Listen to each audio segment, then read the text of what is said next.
Finance's special coverage of the January CPI report. I'm Shauna Smith alongside Brad Smith, and the key inflation print crossing the wires right now. You're looking at CPI on a year-over-year basis, the headline number coming in at 3%, slightly hotter than expected. On a month-over-month basis, CPI coming in with a rise of 0.5%, much hotter than what the street was looking for. They were looking for a rise of 0.3%. When you take a look at the core number, stripping out food and energy on a month-over-month basis, you're looking at a rise of 0.4%, again hotter than what the street was looking for here. And then that year-over-year number coming in, core CPI coming in at 3.3% rise, hotter than what the street was expecting. Also a bit above of what we saw last month, with that reading coming in at 3.2%. So hot prints here across the board, Brad. When you take a look at the stock's reaction here this morning, you are looking at all three of the major averages on track here to open the day in negative territory here as we do react to the CPI print. Of course, questions as to what this ultimately means here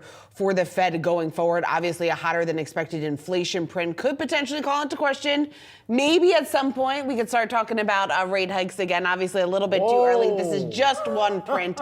But again, when you take a look at the fact that inflation coming in hotter than expected, this, of course, is a bit alarming, at least to the street at first glance. Yeah, I'm taking a look at some of the futures activity as well here, as we're taking a look at the declines across the board for the Dow, the S&P 500, and the NASDAQ. Fractionally as they may be, they are down, all of them, by about 0.8% here. And I'm looking into some of the indexes here as well. About 30% of the increase that we had seen in the CPI report attributed to shelter. That rose 0.4% in January, accounting for nearly 30% of the monthly all items increase, according to the Bureau of Labor Statistics. And then looking at some of where inflation did continue to move higher versus where it did decrease, indexes where we saw it actually rise, index for ultimately taking a look at the index for motor vehicle insurance, recreation, used cars and trucks, medical care, communication, and airline fares. Those were among the indexes that increased during the month over the month.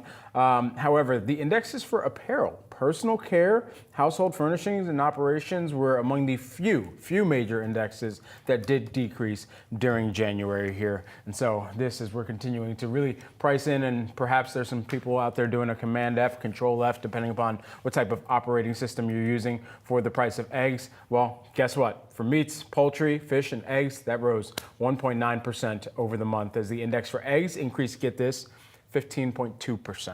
All right, well, let's talk about this hotter than expected inflation print. For that, we want to bring in Claudia Sahm. She's a former Federal Reserve board economist and the chief economist at New Century Advisors. We're also joined by Leslie Falconio, UBS Global Wealth Management, head of taxable fixed income strategy. Great to have both of you here this morning. Claudia, let me start with you. This slightly hotter than expected print. What do you think?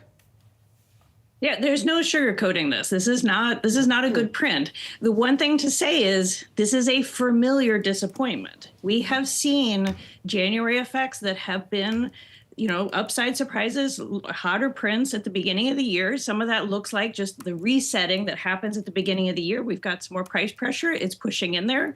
So again, having a hot print in January in recent years has been a common occurrence, and it's also been a common occurrence that's dissipated as the year's gone on.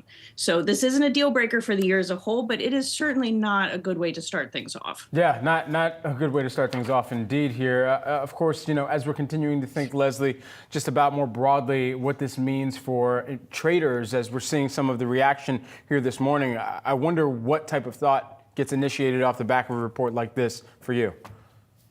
Well, listen, the market was already pricing out most of the Fed cuts even prior to this report because, what we're hearing from tariffs, it's a typical, move in the market where inflation expectations rise in the short end, the 2-year goes up, they take out these cuts. So the market's really only had about 30 basis points of cuts priced in for 2025 prior to the number. But, I do agree that, January is always a bit higher. Our expectation was it would become higher than consensus, nowhere near where this print is. But we still feel over the course of the year, things like, OER will trend lower. I mean, you can have, a couple of dents in disinflation, but we don't think it's going to be completely derailed. Claudia, when you take a look at what the Fed's likely move is going to be, obviously staying on the sidelines, talk about the fact that they have been very, very data dependent. Does this push out that timeline even longer at this point for the next potential rate cut? And should we even be talking about the potential here for a rate hike at some point? Well, first of all, the Fed is never going to overreact to 1 month of data, right? So we learned something today, but this isn't everything. Now, they've been telling us since December that they're in no hurry to adjust rates again. And that will be reinforced today. Like they're really in no hurry at this point in terms of adjusting rates. So they've told us they're going to go slowly. This clearly does not put them, on a track to rethink that. So I mean, we're looking for several months, and we're back in the case of last year where we're going to have to see months and months getting out of the first quarter of better inflation data before the Fed gets comfortable with it. So that really does push the timeline probably into the second half of the year if things go well, right? If this ends up being the outlier. Leslie, what do you think? Do you agree with Claudia? I do. I mean, we've had two cuts priced in for 2025, June and September. Maybe after this number, we might reassess, but highly unlikely. I mean, as Claudia mentioned, it's a 1 month number. It does have a tendency to, be on the higher side. So, we're definitely going to reassess, but our view was the Fed was going to be on hold, and the markets, remember, the market's pricing all this in already, right? The market already took out a tremendous amount of cuts back in the December meeting. So it's not as though the market was thinking that the Fed was going to cut 100 basis points this year. They only had one cut in the second half of the year. We still have two in June and September. Right now we're not going to change that path, but I think that the market is actually a little bit on the hawkish side right now. And one number doesn't necessarily alter the path, but we have a lot of influences and a lot of data that we still need to see besides just policy uncertainty. And so within that policy uncertainty, Claudia, we've all been discussing at length and for some ad nauseum because of that policy that largely has focused and centered around what tariffs could potentially be inflationary as well. At what point would you expect that to start showing up in prints, and to what extent? So the effects of these policies are going to matter so much on the details. And right now we have more uncertainty and chaos than we have details. So it's really hard to know where these are going to show up. But, we can have already anticipatory effects. It's clear from some of the consumer surveys that tariffs have gotten people's attention. If they're out buying, putting pressure on goods prices, it could put a little bit of lift on some of those prices. And then otherwise, as tariffs go into place, it'll take time to come through the pipeline. But really, we're just at the beginning of understanding what those policies are, and probably it's going to be months before it shows up in the data. But even before the tariffs happen, they can affect people and businesses' behavior ahead of time, which can really make it hard to get a read on, like, the underlying, like, what's happening with inflation in the economy. Claudia, from the readings that you are getting, I guess how much more progress do you expect to see on inflation this year?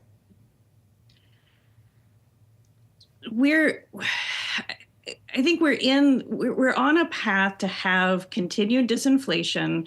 I mean, we're not that far from the Fed's target, right? We're moving in the right direction, but we do have the benefit of the labor market is very good. Consumer spending has been very strong. That probably does slow the disinflation some, but it also gives us time to get real wages up and, make up for past inflation. So I think we could be very much on a track for, like, the underlying disinflation that looks a lot like last year. Some progress, not that much, but some, which is what we need. But then the real wild card are these other economic policies that could, if nothing else, temporarily push up inflation. So, like, this year is going to be pretty messy probably on the path of inflation. With that in mind, as we're continuing to track this, Leslie, you said that you're leaning towards higher quality sectors. You're looking at the 5-year Treasury, you're looking at investment grade corporates, agency, mortgage-backed securities, prefer loans over high yield. Within that, kind of what is the portfolio mix that investors should really be leaning into, as it seems like there's more of a defensive mindset that's prevailing right now and hedging against some of the potential volatility risks? Well, I mean, listen, first off, just to state the obvious, you have to be diversified, right? Particularly with all this uncertainty. I mean, we're staying with the higher quality sectors like investment grade corporates and, 5-year Treasury, simply because we just don't feel like you're paid enough risk premium to go into high yield. Not that we think you're going to have some sort of catalyst, but, the high yield market has done incredibly well. The volatility in these spreads and lower credit quality spreads have been almost nil for several months because there's a lot of demand. There's no question. There's a technical tailwind there. The fundamentals and corporate balance sheets are very strong. There's just not enough risk premium now to go into these really lower quality sectors. So we're staying with the higher quality, like investment grade corporates, 5-year treasuries. But we also have that bit of a diversification on that we're on the loan market, right, which is floating rate. Our expectation, particularly after the December FOMC meeting, that the high for longer was probably going to stay in place. So we have no problem putting part of our portfolio into that floating rate sector as part of that diversification. With that said, our expectation remains that, by the end of the year, we're looking at, we believe anyway, the 10-year yield is going to be around, 4.25. I mean, the market reacts initially to this inflation reacceleration. It's done it since December. And then kind of, particularly with potential policy implementation, the slower growth impact kind of comes in. And that's why we think the Fed cuts and we kind of bull steepen in the latter part, the second half. Claudia, Leslie, thank you both so much for joining us here after the CPI print this morning. Thank you. Let's send it on over now to our Jared Blickery for a look at the movers on the back of this January CPI report. Hey, Jared. Hey, Brad, it is risk off here, and we are being led down by the small cap futures, and you can see this in behind me in the upper left. Russell 2000 down almost 2%. This is the overnight chart since midnight, and you can see we were in the green and just took a strong leg lower on the back end of that report. That surprise to the upside, which, by the way, the headline number, haven't seen something surprise that big since, I believe, 2023. You'd have to go back to August of that year. The Dow, the S&P 500, and the NASDAQ futures, all of those are in the red. And we have Treasury yields screaming higher right now, but these are the futures, so these move opposite yields. And the 2-year Treasury note is moving down, and the 10-year is moving down even more strongly. What does that translate into in terms of yields? That's about 8 basis points to the upside, and that's a pretty strong move. We have seen higher yields recently this year, but once we start getting back up to 4.75%, that is a pain point. That is a proven pain point for the market. Here are gold futures. Not too much of a reaction off of the news that we're looking at right there, but I did track some movement in the dollar. Here's the euro versus the dollar. Euro sinking on the news means the dollar is gaining. That is the wrong direction for risk assets overall, but it's not a big move just yet. And then finally, the risk arbiter of choice here, that is Bitcoin. Bitcoin down 3% right now. It had been up, and so that's an even bigger swing. You can see it was about 96,000 and a half, and now it's trading 94,000, so about $2,000 to the downside for Bitcoin on the back end of this report. And a lot of times, I'll just close by saying this as we look at some of the sector action. A lot of times we do get a reversal in the first 30 minutes, first hour of trading. So that's 9:30 to 10:30 a.m. Eastern time. We could see an upside surprise. We've seen big reversals off of negative CPI prints or bearish CPI prints before. And that's kind of the hallmark of a bull market, being able to shrug off these things. So what matters today is the close. But as you can see in these little rectangles down here, that's a lot of red. Right now we're being led down by utilities and real estate, and that's interest rate sensitive right there, guys. Certainly makes sense here in this risk off a trading action. All right, Jared, thanks so much. Coming up, we will have more on the January CPI report and a look at what categories saw the largest price changes. We've got that for you next on Yahoo Finance.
Bonds and stocks selling off following the January CPI report. Treasury yields jumping after CPI comes in hotter than expected, rising 0.5% month over month and 3% from a year ago. We have Dennis Gartman, who's the former editor and publisher of the Gartman Letter and chairman of the University of Akron's Endowment Committee. Great to have you here with us this morning. I want to get your read through, especially as it does relate to some of your own calls that you've been looking at across the different asset types outside of equities and the reaction that we're seeing in yields this morning.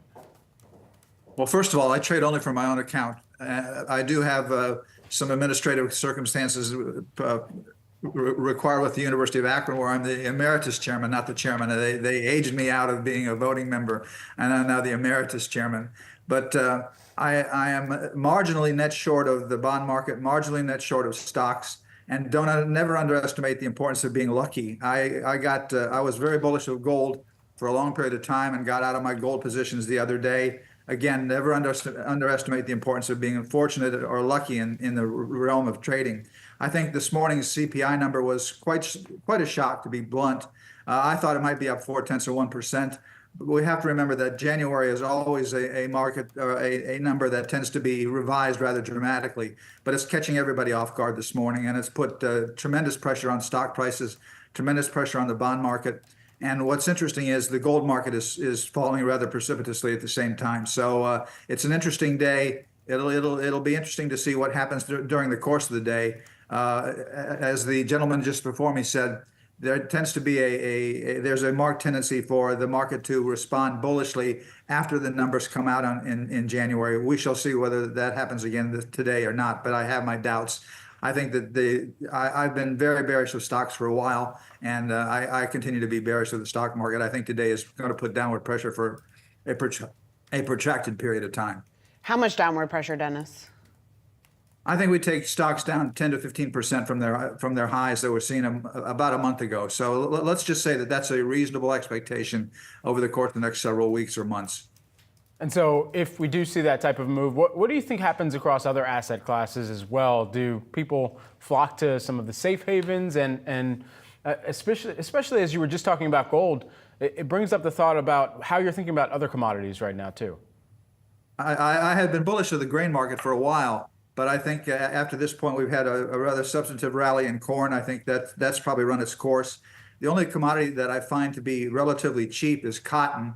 There's going to be very little cotton grown this year. 68-cent cotton is extremely inexpensive, but that doesn't mean one goes out and buys cotton at this point. The term structure has not yet been turned bullish. And I watch the term structures in most commodities. Pay attention to what's going on in the term structure in crude oil. That continues to be quite bearish. And I think crude oil wants to go into the 60s before it's done.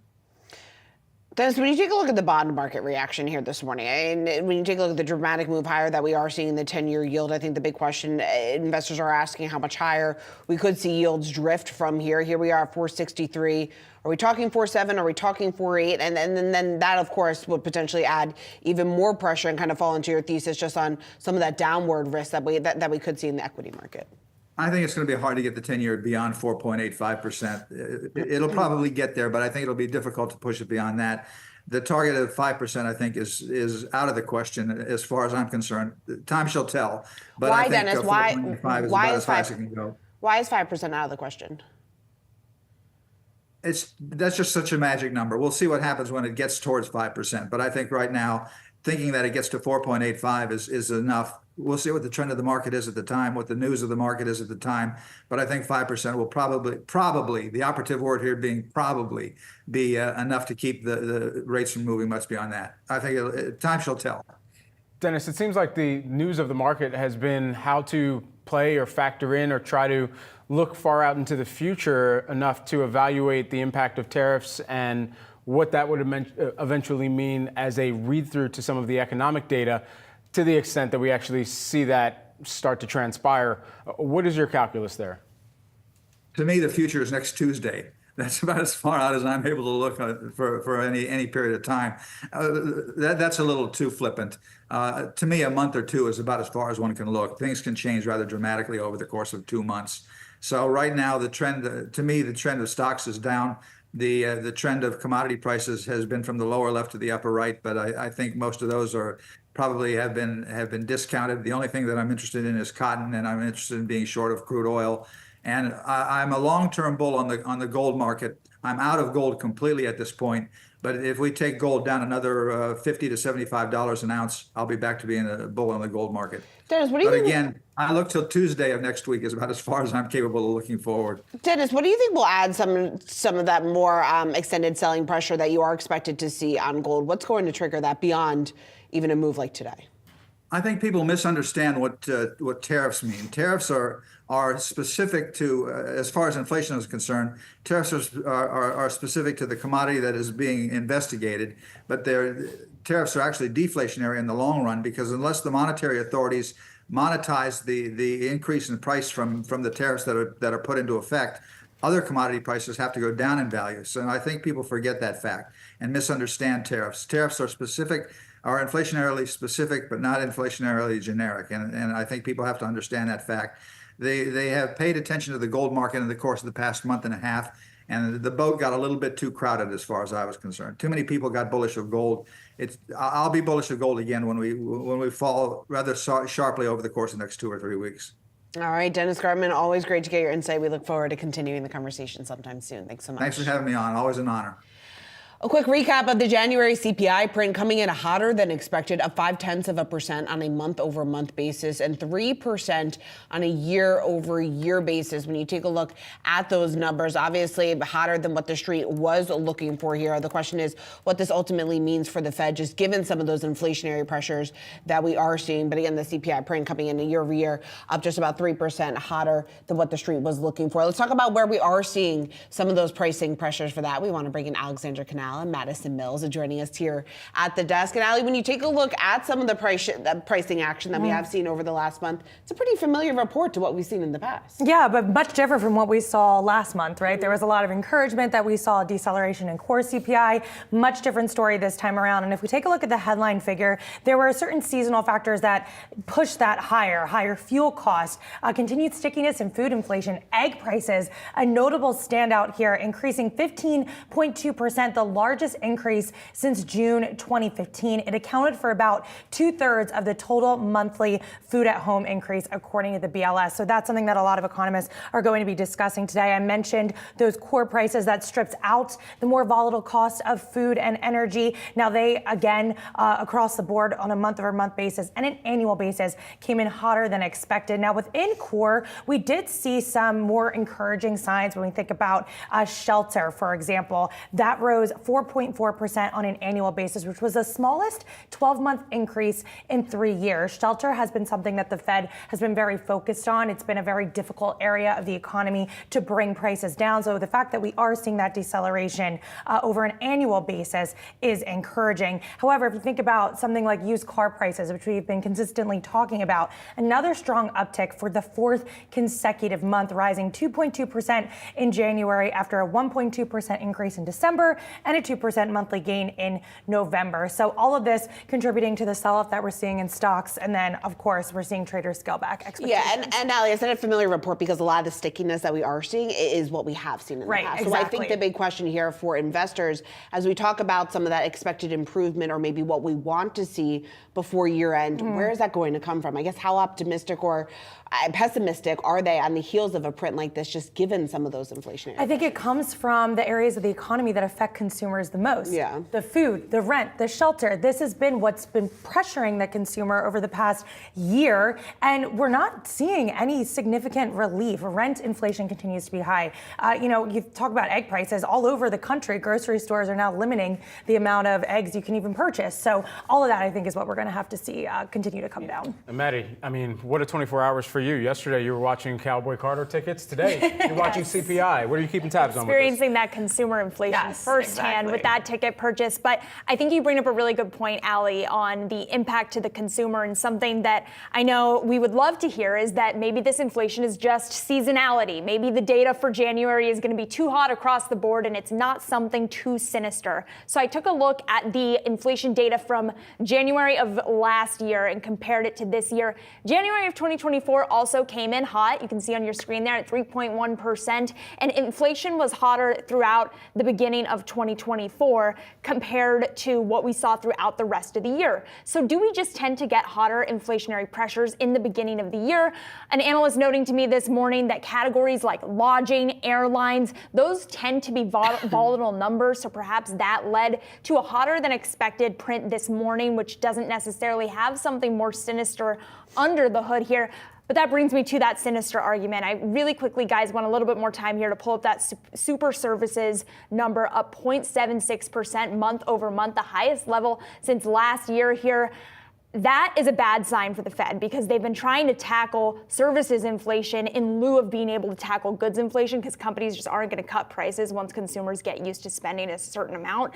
If the Fed cannot control services inflation, that is going to be a significant headwind for them moving forward. Allie, Maddie, thanks for breaking this down further. We've got much more ahead on Yahoo Finance.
Welcome to Yahoo Finance's flagship show, The Morning Brief. I'm Shauna Smith alongside Brad Smith, and let's get you the three things that you need to know today. Good morning, everyone. First up, U.S. stock futures falling and bonds dropping following the January CPI report, which came in hotter than expected. Traders now pushing back expectations for the Fed's next rate cut to December after core CPI rose 3.3% year over year. Plus, Fed Chair Jerome Powell returning to Capitol Hill today after telling lawmakers that the Fed is in no rush to cut rates. Powell is scheduled to appear before the House Financial Services Committee at 10 a.m. Eastern Time. The Fed chief is going to be facing questions likely about inflation and also the central bank's plans for monetary policy. And shares of Supermicro rising right now after the company gave a bullish long-term revenue outlook and says it believes it will meet a NASDAQ deadline to file audited financial results, easing a key concern for investors. Meanwhile, CVS out with earnings this morning, shares spiking after the drugstore chain beat fourth quarter earnings and revenue expectations, with signs the company's turnaround is taking hold.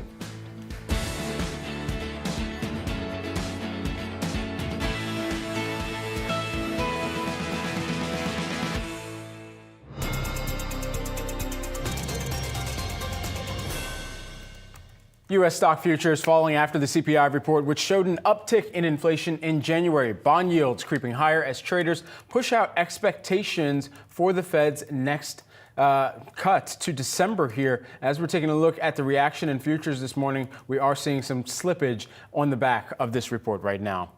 Yeah, we certainly are. When you take a look at the fact that all three of the major averages at least on track, well, at least for the S&P and the NASDAQ right up there a moment ago, on track to open the day lower than just about 1%. We are seeing some selling here for the Dow. Lots of questions just about some of those inflationary pricing pressures, whether or not it's seasonality focused, whether or not it is the start of something that maybe be a bit prolonged. Obviously, when you take a look at this print at face value, a bit concerning here for the Fed and ultimately what that could mean here for the Fed's policy path moving forward, and how long, or I guess how delayed maybe those rate cuts could potentially be. Yeah, three things I think people are going to be paying close attention to within this report. One, shelter, of course, that rose 0.4% in January, 30% roughly of the all items increase that we saw there. They might also be looking at that gasoline index that increased 1.8%. And then lastly here, a lot of people, as we were mentioning on the back of the report breaking, doing just a Command F for eggs. And I did the same thing, so you don't have to at home. That increase, that index for eggs increased 15.2% over the month. And here's a little context on that. This was the largest increase in the eggs index since June of 2015, accounting for about 2/3 of the total monthly food at home increase as well here. So that, a little more context from the Bureau of Labor Statistics. Well, Wednesday's hotter than expected inflation print pushing back Wall Street's rate cut expectations. Investors will get Fed Chair Powell's reaction to the hot print on his second day of testimony on Capitol Hill. With more, we're joined by Yahoo Finance's Josh Schaefer. What should we be listening for from Fed Chair Jay Powell on day two? I think the first thing, Brad, would be if a lawmaker actually directly asks him about this report, because we know these questions can sort of go in a lot of different ways, right? And they're not always maybe the question you or I would ask Chair Powell if we were interviewing him today. They need to allow us to submit questions. And I think that would probably be the first question. So it'll be interesting to see at what point he does talk about that. But maybe we will hear a little bit of a different tone from Chair Powell today. Of course, he doesn't like to overreact to one print, but yesterday I would argue he largely stuck to the script, right? Talking about waiting to see better data, et cetera, and they're not going to be in a hurry to cut. Does this shift his tone at all if he's asked directly about it? I think will be an important moment for the market today, given that stocks are down. Again, you guys had mentioned right now we're looking at probably one rate cut priced in by the markets right now. Before, going back last week, most of the year it's been 2 rate cuts, so a pretty sharp shift there. Rate cut not fully priced in until December, but it looks like the debate now is, are we going to get a rate cut in the back half of this year? But my main takeaway, guys, from this print, and this really goes back to Friday when we had inflation expectations tick higher, and that sort of sparked a market sell-off. This market is skittish on inflation news right now, and it's just not hard to see that. That's really what a lot of these tariff trades are about, the fact that the market keeps sinking lower when we're talking about tariffs, and it's really everything is falling on this. It's an inflation trade, right? The market is nervous about inflation. We can talk about all the different aspects of this CPI report, look at the price of eggs, look at all these little prices, but really it's just the market is scared that inflation could in fact pick back up this year and the Fed might not cut. And when are we going to start talking about hikes is something that is certainly continuing to creep into the conversation, at least a little bit. It is.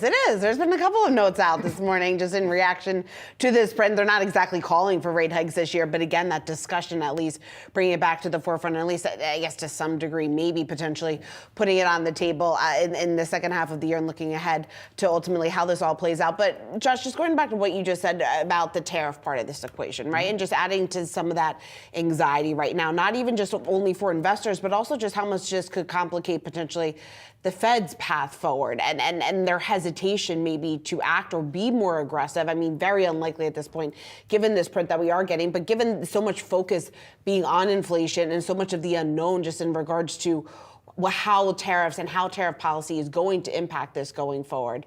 That, of course, is also adding to some of these jitters, It feels like it just keeps kicking the can down the line of when Yeah. it would make sense to make a decision, right? So you just had a bad January inflation reading. It's the middle of February right now. Unless PPI is completely different tomorrow, the producer price index, and PCE, the Fed's preferred gauge at the end of the month, suddenly going to look different. You really don't get better data or the possibility for better data for another month, right? We already know we're not going to know much more about tariffs also for another month.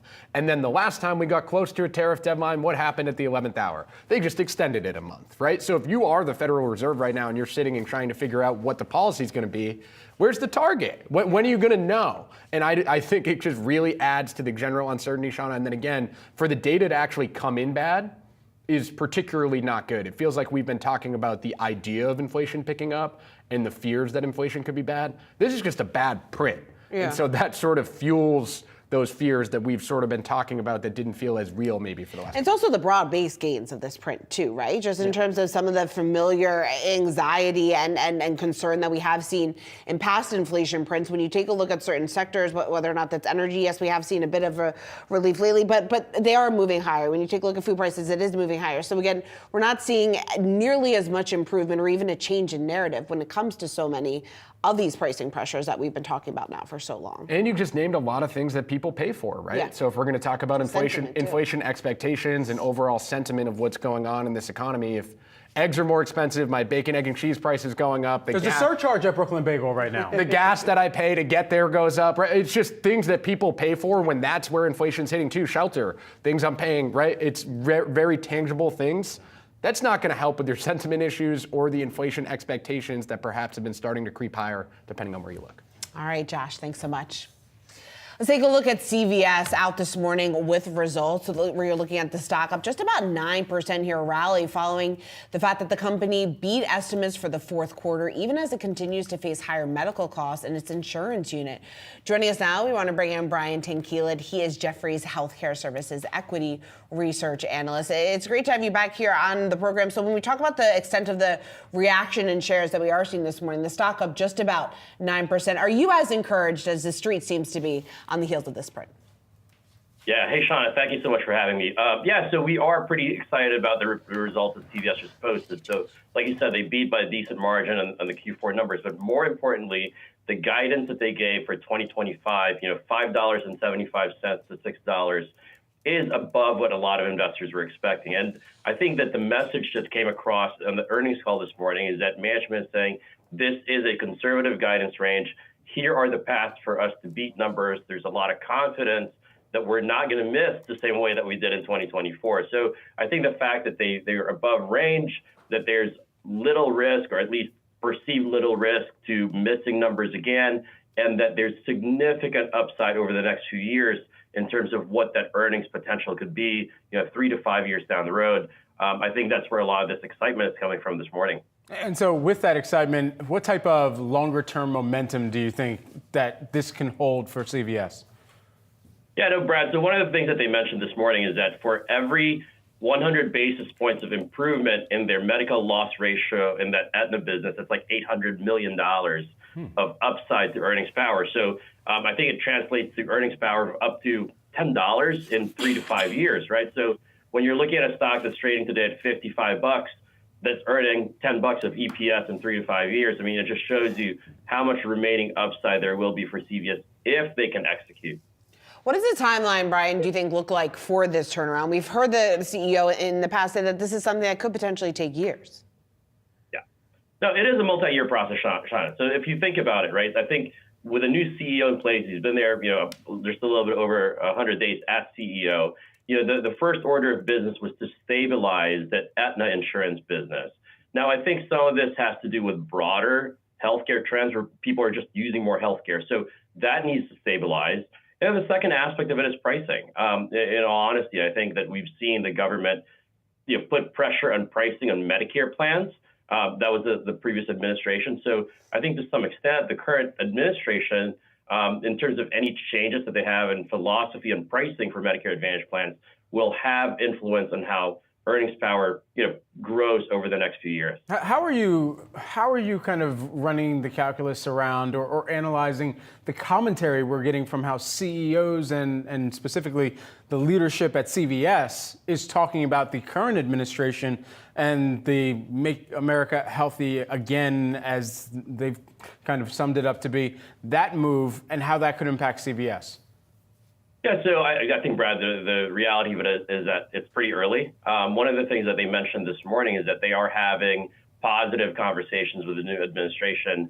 Obviously, Dr. Oz there at CMS, but it is probably fairly early to get a full read on this because there's a lot of uncertainty in terms of what Congress does later in the year as we get through the tax bill. But I think the conversation specifically to Medicare Advantage, I mean, those are the areas where we've seen a lot of pain points for the industry. Utilization has gotten higher. And I think that's the messaging that they're sending to the government saying, hey, pricing needs to adjust gradually over the next few years in order for us to be able to deliver these Make America Healthy services again.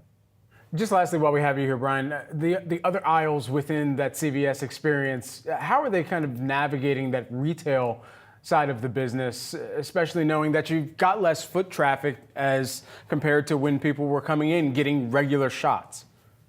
Yeah, so one of the things that they mentioned today is that they're actually, they're going through a store rationalization program. They've shut down a bunch of stores already, so that's number one. I think they're at that point where we're stabilizing the store base. We're watching what the remaining or the current store base would look like. So that's the first point. Second, I would say that if you look at same-store performance, the pharmacy has actually done very well with double-digit same-store or organic, volume growth, revenue growth on the pharmacy side. Now, the front end is still pressured, same store down 1%. I think that's just honestly the nature of the business. But at the end of the day, when you're looking at the box itself, the pharmacy, being the prescription side of things, is doing pretty well, is growing, is gaining market share. So I think as a whole operation, it actually is one of the bright spots for CVS right now. Brian, thanks so much for the analysis here. And we know you've got a lot of numbers to dig through here with these reports this season. Appreciate it. Thanks, Brad. Thanks. Coming up, everyone, on Morning Brief, we continue our earnings coverage and dig into the latest results from Supermicro. Plus, a look at the consumer as Kraft Heinz reports its numbers. And we count you down to the opening bell on Wall Street with stocks set to open in the red.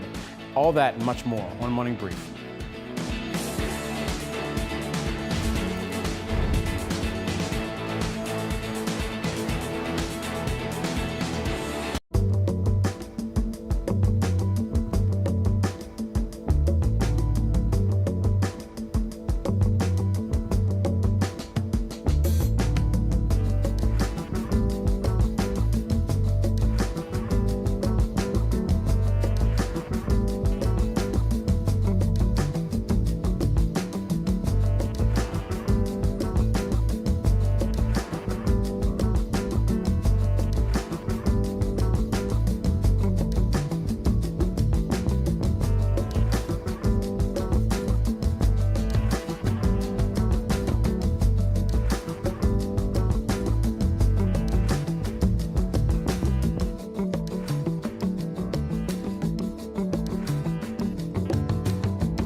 Get a quick check in on the markets following that hotter than expected inflation print. You're looking at all three of the major averages, looking at some selling action across the board. You've got the NASDAQ and futures on track to open the day off just over 1%. The Dow also on track to open off just off about 400 points here. When you take a look at some of the pricing pressures that we did see in this latest print, of course, the question here for investors is what this ultimately means for the Fed's rate cutting playbook and how long this could potentially push out another rate cut. When you take a look at the pricing right now, it looks very much that traders are pricing out any sort of rate cut in the first half of the year and pushing it all the way out to the latter half of 2025. So again, you're looking at the fact that stocks under a bit of pressure. We got the bond market here up on the board. You got the 10-year yield pushing to the upside, up just about 9 basis points, 10 basis points at 463.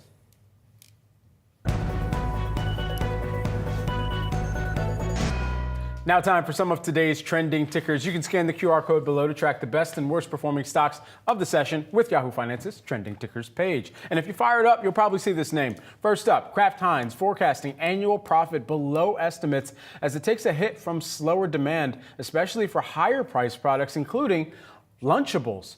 The packaged foods maker reporting a revenue drop of 4.1% in the fourth quarter. The CEO acknowledging 2024 was a challenging year, saying the company has much more work to do here. There you're taking a look at shares lower by about 6% here.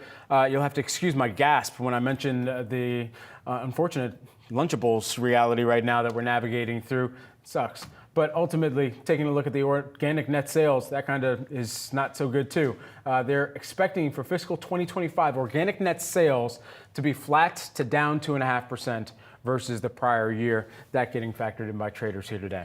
Yeah, also when you take a look at the fact that the guidance isn't even factoring in significant worsening of, to put it in Kraft Heinz's language here, tariffs, food regulation changes to SNAP benefits, and also some of those FX pressures that we have seen certainly impact so many names within this sector. Obviously, it could set up to be an even more challenging year in the months ahead. When you take a look at the street's reaction here, just the degree of some of that challenging and headwinds here facing the company, they're seeing that continued shift here in consumer behavior. More broadly speaking, the fact that people aren't eating as often away from home as maybe they once were, that we have seen a pullback here in spending as people do rethink their budgets and their bottom lines and exactly what makes sense at this point. And very much this is an issue here for so many of these analysts here on the street. When you take a look at that guidance, Jeffrey's coming out saying that U.S. retail remains a pressure point, as did China, global away from home as well. So it's not only some of the pricing pressures and just a pressure more broadly that consumers are facing here in the U.S., but also internationally speaking, they're seeing some of those similar headwinds as well. Yeah, you got to wonder what the product innovation pipeline is going to look like for the company. They talked about that a little bit in the release. And then just lastly here, some of the incremental distribution points that they're going to try and make sure that they're scaling up in some of the emerging markets as well as part of the strategy. Let's take a look at Biogen, expecting lower profit this year, hurt by a stronger dollar and some competition for its MS drugs. Still, the drug maker beat fourth quarter expectations. That was boosted by some cost-cutting efforts and product launches, including its breakthrough Alzheimer's drug. You're looking at losses here of just about 1%. So again, some of that negative action a bit muted here, just given some of the positive results that we did see during its most recent quarter. But again, when you take a look at the forecast, that's really what's weighing on the stock here this morning, off just about 1%. They talked about mid-single-digit percentage sales drop that they're expecting in 2025. That exceeded Wall Street's expectations of a decline of less than 3%. Yeah, they did say that they did advance some of the key development programs, late-stage pipeline, multi-billion-dollar potential is what they're calling it here, and really looking across some of the approvals that they're getting for drugs that I'm not even going to try to pronounce here because you will see how limited it is in the pronunciation and some of the knowledge set, especially within some of these very difficult to pronounce drugs. But at the end of the day, on the numbers basis, which is a little easier to wrap our minds around here going forward, the fourth quarter revenue from product launches is continuing. They're expecting it to continue to offset some of the year-over-year declines in multiple sclerosis product revenue here. And we continue to talk about the product development pipeline because of some of the patent roll-offs that companies like Biogen are anticipating over these next 1 to 2 years, and how much they are investing in that R&D pipeline in order to offset some of the not phased out drugs, but certainly the roll-offs and the IP cliff that has been talked about for about 2 to 3 years now. I mean, it's been widely telegraphed at this point. Mm-hmm. Finally here, let's check in on Alibaba getting a boost from its reported partnership with Apple to bring artificial intelligence features to iPhone users in China. This comes as Apple looks to win back market share in China from rival smartphone maker Huawei. Taking a look at shares of Alibaba right now, they're higher by about 2.7%. This, of course, comes after a year where Apple had a lot of the homegrown competitive landscape really become that much more difficult to navigate, as there was more of a mindset among consumers to go towards some of the homegrown products. And so you did see more of the market share gains in some of those locally manufactured smartphone developers. And so for Apple, trying to make sure that they can develop some local partnerships, that's going to be critical to perhaps entrenching, but also making sure that they don't continue to lose market share, and hopefully growing up a little bit more of the appetite for purchasing their very expensive phones. And this is one region where, in the Asia Pacific region, they've actually taken a stance of having to roll out some discounts as well in recent months, which is not something you typically see Apple do. So that just goes to show how much they need to retain their share in that region. Yeah, I think when you just focus in on Alibaba and the moves that we've seen in this stock, especially over the last month, it certainly has been incredible. You talk about a risk-on rally here, that 1 month return looking at 40%. When you take a look at the fact that some of the DeepSeek developments, the headlines that we did get not too long ago, adding to some of that bullish sentiment just in terms of Alibaba's role,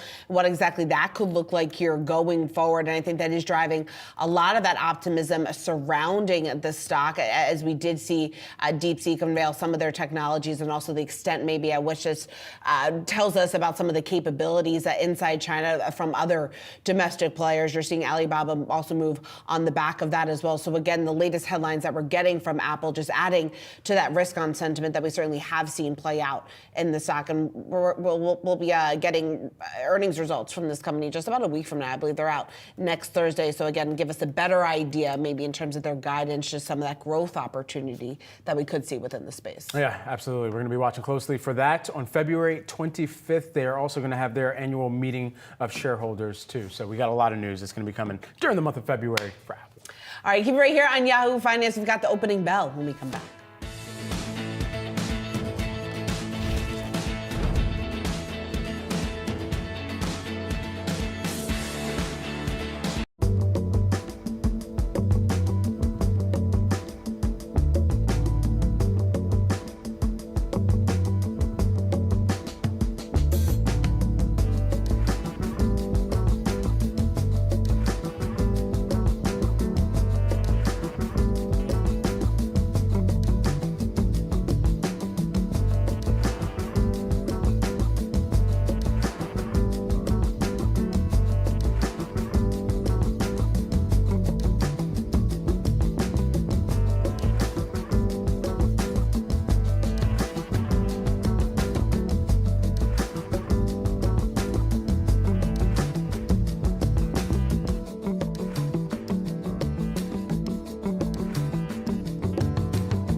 Oh, we're just seconds away from the opening bell here and taking a look at the Dow futures right now. You're seeing a decline. Let's chart this out for you here, as this was when CPI hit, and this is the move that we've seen thereafter coming into the start of today's trading activity. Dow futures down by about 0.9% here. Also want to take a look at the S&P 500 futures as well, as we are just seconds away from the opening bell. S&P 500 looks like it's going to open lower by about 1% here. So keeping close tabs on that. Also keeping close tabs on the New York Stock Exchange and the NASDAQ, where we have our bell ringers for today. At the NYSE, you've got Cosmopolitan. And at the NASDAQ, you've got JetBlue, or as they say in France, Aero Bleu. All right, taking a look at our bell ringers here today. Trading officially opens up, kicks things off, and starts. And as we're taking a brief look after the opening cross at the major averages here, yeah, we got those declines to start off the day, just as we had seen following the January CPI print. Came in a little worse than expected. As we're taking a look at the S&P 500, that begins the day down by about 0.9%. The Dow Jones Industrial Average also down by about 0.9%. Waiting for that NASDAQ composite to calibrate here, but there you're seeing it finally calibrate and calibrate lower. Right now it's down by about 1% to kick off today's trading activity. Here's a look at the sector activity. 11 S&P 500 sectors. We've got them loaded up here for you on the screen, so you don't got to go searching for them yourself. Taking a look at Sea of Red as of right now. The worst of the laggards right now is real estate. That is down by about 1.9%. Let's check in, take a quick gander at the NASDAQ 100, where you also have a lot of red on the screen right now. Taking a look at the mega cap tech stocks, Nvidia right now out of the gate, that's lower by about 2.4%. Amazon, you're seeing that down by about 1.3%. Meta, which has been on a streak, however, right now, early innings in the trading session, we got a lot of time left on the clock. That's down by about 0.8%. And then lastly, let's check in on Tesla here. We've got a few write-ups on the Yahoo Finance platform right now on Tesla and some of the slippage that's been occurring. That's starting off the day in positive territory, up by about 1.3%. But let's take a look at perhaps the year-to-date activity and some of the slippage that we've been watching there over the course of 2025. Shares down by about 17.5% for TSLA. All right, that's a brief look, but for a deeper dive, if you will, let's get to Yahoo Finance's Jared Blickery for a look at what's moving here. Thank you, Brad. I want to go back to the S&P 500 here. I was kind of outlining this yesterday, but we are just consolidating near the highs, and we have not broken out to the upside, and we're heading down a little bit. We do want to make sure, we do want to look out for the possibility that we test the downside end of this trading range, and it's not a huge one, but 58.50 down a few percentage points there could be in the cards. Depends though. We've had reversals off of CPI where we began the day deeply in the red and just climb back into the close. So today's close is going to be very important to see, I think, to determine the next few weeks of action, potentially. And I don't think that's an understatement. We are seeing the 10-year T-note yield climb quite a bit today. I'll put on a 2-month chart, and let's see if we can get some candlesticks there. Well, not cooperating there, but you'll have to believe me, it is up about 10 basis points today. There's a 4-day chart. 4.75% is the number that we want to watch out for. Not quite there just yet. And here's the U.S. dollar index. That is now higher as well as on the 4-day time frame. That is just barely climbing into the green right now. So rates and the dollar pressuring things just a little bit, and that's off of that hotter than expected CPI print. And as Brad was just showing you, all 11 sectors in the red here led down. So tech was what leading down in the pre-market. Now we have real estate and utilities. Those are interest rate sensitive. So we do see the 10-year at an elevated level. It's normal to see those kind of back off and lead the way down, which is what we're seeing right now. And then in the NASDAQ 100, wanted to focus on Tesla as well, but in a longer context, and I'll just show you a 5-year chart so we see what happened over the pandemic. We had a breakout to new highs very recently, but then Tesla quickly came down and went below that level. That is considered a false breakout potentially, and that's what we're dealing with here. So we want to be prepared for the possibility that we come down and test the lower end of this huge trading range, which goes back 4 or 5 years. 150 is that downside target. Want to show you a sea potentially of green. It's not quite the sea, but there is a lot of green here. These are Chinese stocks. Alibaba up 3%, Li Auto up 3% as well. A couple of red squares. We got JD.com and Trip.com down, but not by too much. And then finally, I got to show you what's happening in future land. We saw the end of several streaks that we were tracking. Coffee ended its 14-day streak yesterday. Copper ended at 6. WTI crude ended at 3. And that rounds out the futures talk. Back to you, Shauna. All right, Jared, thanks so much for breaking that down. Let's get to some of that selling action that Jared was just talking about. When you take a look at stocks and also bonds plunging this morning following the CPI report that came in hotter than expected. Our next guest warning that President Trump's protectionist policies could trigger even more inflation and bring interest rates higher. Joining us now, we want to bring in Mark Zandi. He's Moody's Analytics chief economist. Mark, it's great to have you. So clearly the market is worried by the print that we saw this morning. How bad is it in your view?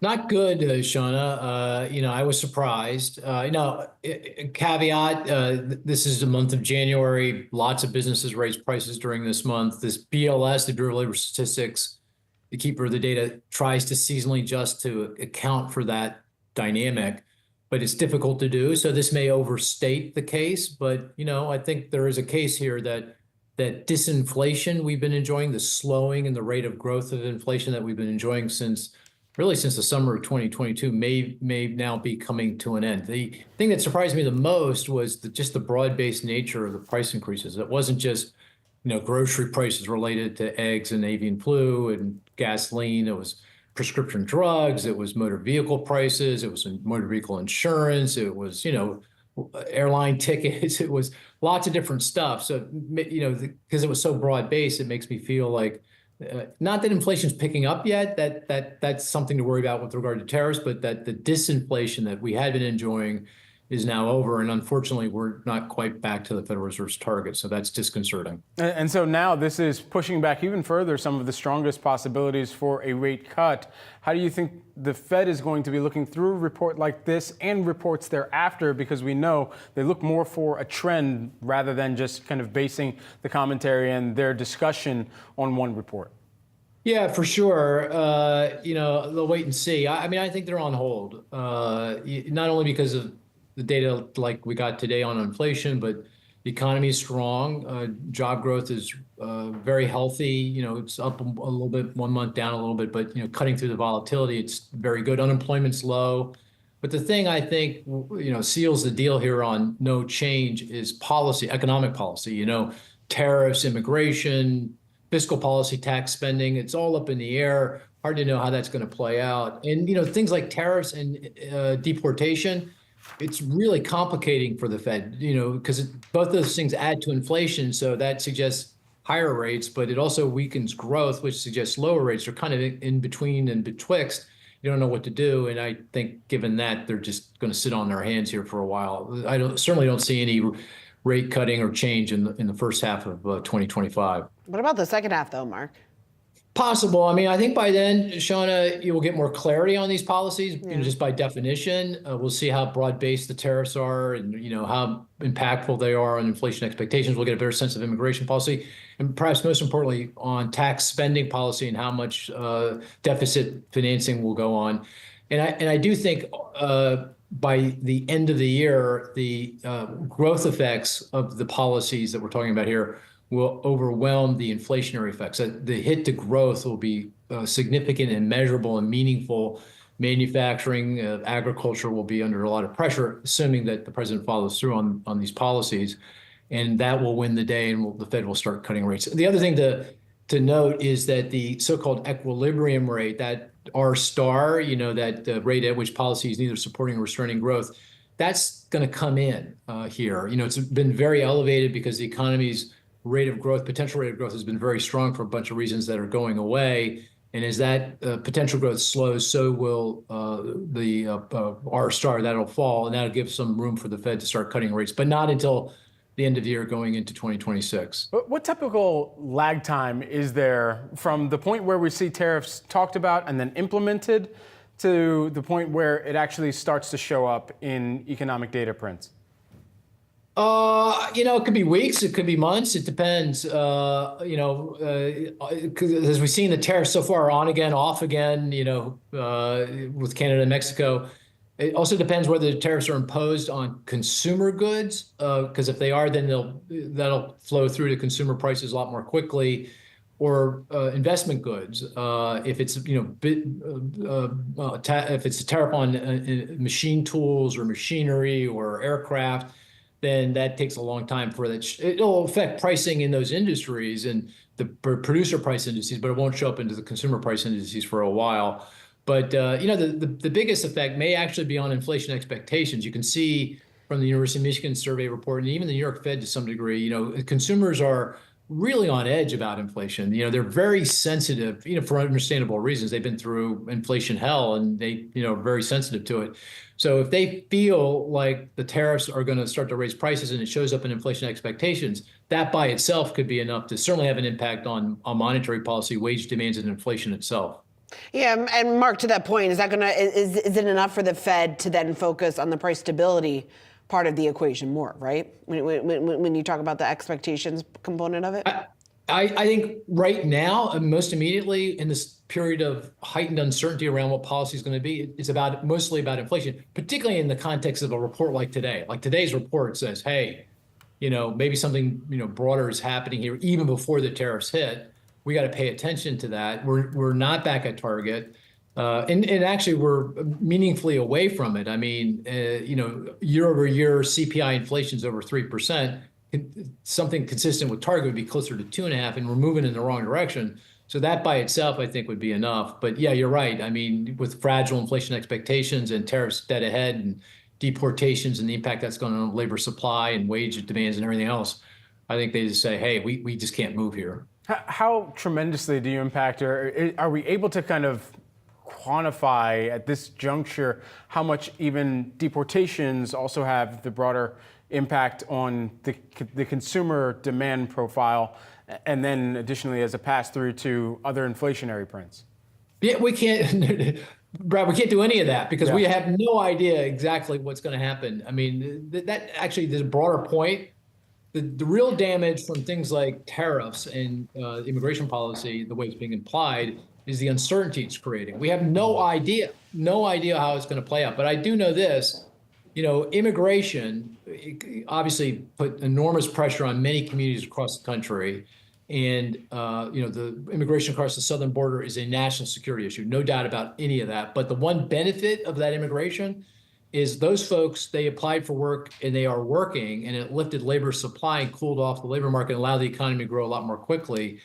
That's going to go away, by under the policies that are being implemented. And that's going to tighten up labor markets, particularly in sectors of the economy where inflation is most pernicious. Food, think about all the immigrant workers, particularly undocumented, that work in the agriculture or food processing industry, on the farms. Construction, which goes to the cost of housing and goes to rent, supply of housing, rents, and the housing costs. Those are the things that really, those are necessities. I got to live somewhere. I got to buy food. And, if the immigration policy causes costs to rise in those industries and prices to rise in those industries, that's going to be, more of an issue, more of a problem for the American consumer and for the Federal Reserve Board. Mark, one thing that we do know for sure is that you are in the area that is celebrating right now quite a bit. So hope you guys enjoy the parade. Yes, you too, right, Brad? You're from Philly. Yes, indeed. Yeah. Yes, indeed. It's been a great week. Yeah. Hope you enjoy the parade later this week. Go Birds. Go Birds. It's time now for our chart of the day, everyone. Let's send it on over to Catalyst co-host Madison Mills for a look at why investors are obsessed with Wednesdays in 2025. That's exactly right, Brad. Wednesdays turn out to be a pretty successful day for investors, at least this year, and I want to explain why that is. So if you take a look at the Wednesday returns that we've seen so far this year and you annualized that over the course of 2025, if we kept seeing that Wednesday activity continue, you'd have annual returns of 127% for your portfolio for the year. So that's pretty significant, right? One of the really interesting dynamics here and why this is, you can see on this chart here that you're seeing a lot of selling happening on Mondays and Fridays, and a lot of that is related to that tariff news that we're seeing coming from the White House. President Trump tends to announce this policy on Fridays. looks at how the market digested over the weekend. We tend to see futures opening lower on Mondays, at least over the course of the last month or so that the president has been in office. And then we potentially see Trump walking those policies back as the market either responds too negatively in his view or as he's able to negotiate with those other countries, which is the goal of his tariffs in the first place. So it's interesting to see then that Wednesday typically is the best performer of the week. Of course, there are other factors here. Wednesday tends to be a big day for earnings, for example, so that could be another reason why Wednesdays have outperformed so far this year, because obviously we've had a lot of earnings in the beginning of the year so far. And also just want to remind people, don't make this your entire investing strategy. You got to have amazing investor hygiene to be able to trade daily like this. But it is interesting to note that Wednesdays are continuing to be an outperformer based on market performance so far this year, Brad. I wonder if they're wearing pink while they make these trades, Maddie. If you know, you know, folks at home. Of course, Mean Girls reference there. Maddie, appreciate it. Thank you, Brad. All your markets action ahead. Stay tuned. You're watching Morning Brief.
Shares of Supermicro rising after the company gave a bullish long-term revenue outlook, easing some investor concerns, saying that it, quote, believes it will meet a NASDAQ deadline to file audited financial results.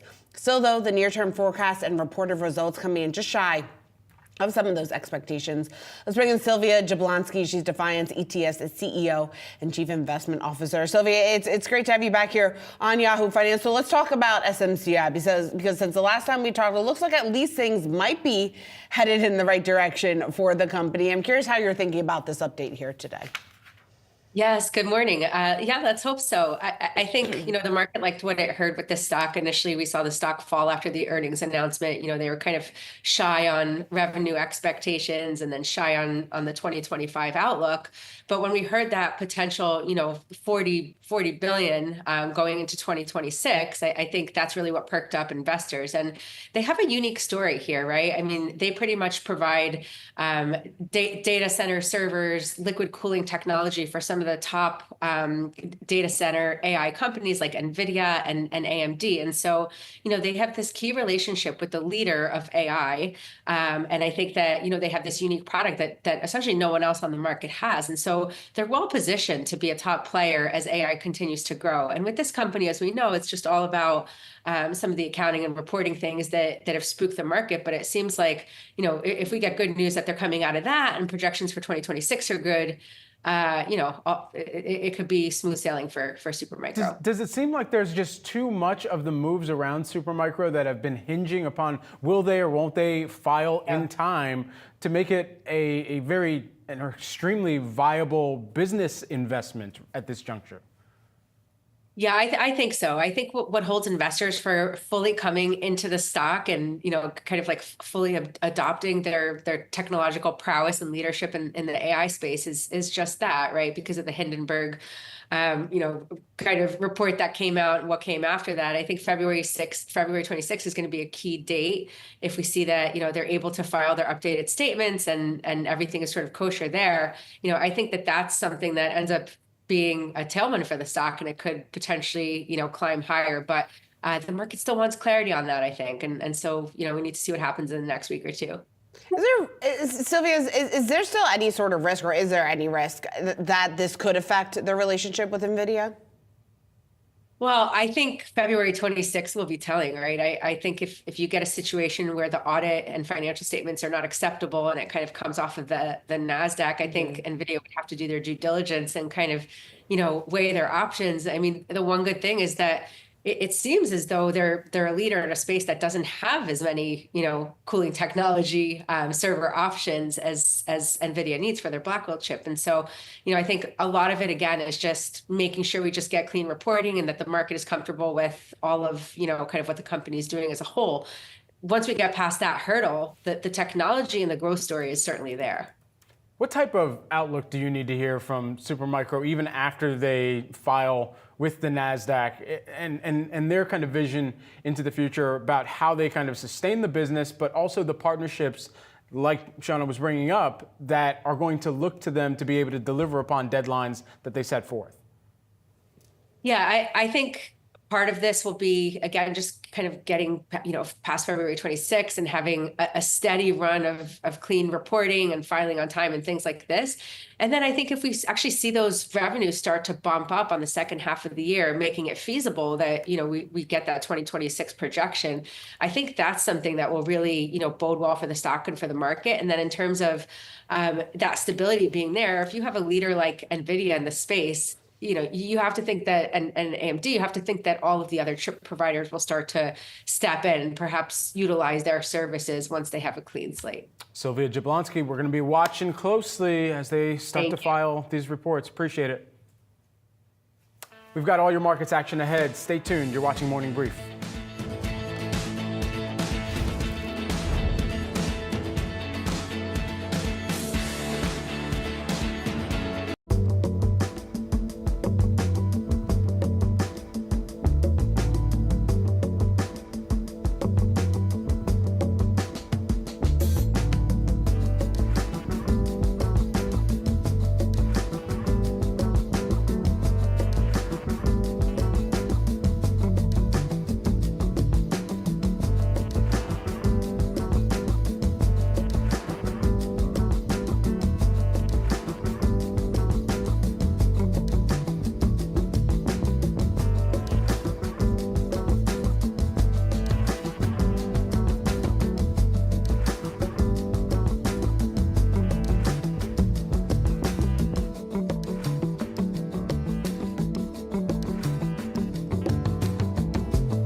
We're taking a closer look at some trending tickers this morning, and we're doing it in 30 seconds each. Let's go. First up, Lyft. It's falling after providing a disappointing outlook for first quarter gross bookings, citing the negative effects of cold weather. And Lyft expects a hit to bookings growth in Q2 due to the conclusion of its partnership with Delta Airlines in April. Wall Street is chiming in on the results,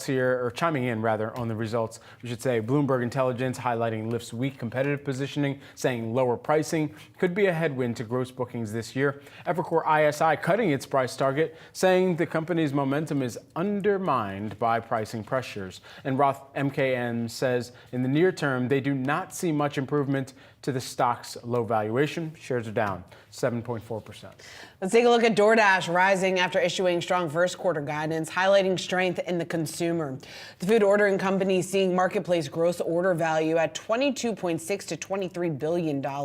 That's above the street's expectations. Now, JP Morgan is raising its price target, saying that DoorDash is executing very well as it grows and empowers local economies. Piper Sandler also weighing in, praising the announcement of a $5 billion buyback, calling it a, quote, surprise. And Citi is positive on shares after fourth quarter results, seeing more than 20% upside to yesterday's close. And finally, Upstart shares are soaring on a fourth quarter earnings beat and strong guidance for the first quarter and full year. The AI lending marketplace getting cheers on Wall Street. Mizuho calling the report a triumph, raising their price target $20 to $110 a share. And Piper Sandler highlighting top-line growth driven by an increase in average loan size, volume, and conversion rate. The firm also boosting its target by $20. And Jefferies noting expectations going into the print, they were too high. But the results are good enough to support here.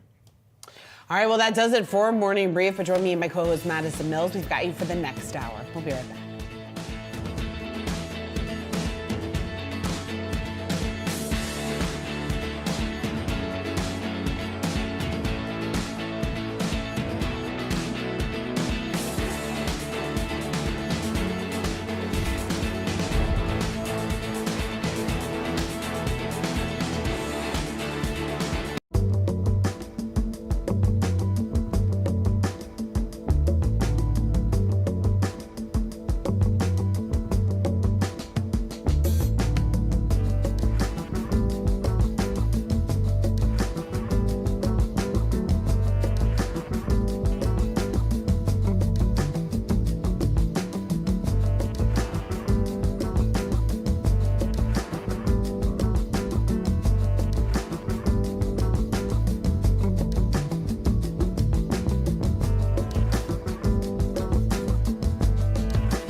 Welcome to Catalyst. I'm Shauna Smith alongside Madison Mills. We're 30 minutes into the trading day. Let's get you the 3 catalysts that we're watching this hour. First up, U.S. stocks and bonds plunge as inflation comes in hotter than expected.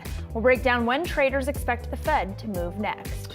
Plus, we look at how the president's protectionist agenda could impact consumer prices and trade relations. And we hone in on Tesla as the stock continues to face pressure as Elon Musk focuses his attention on Washington.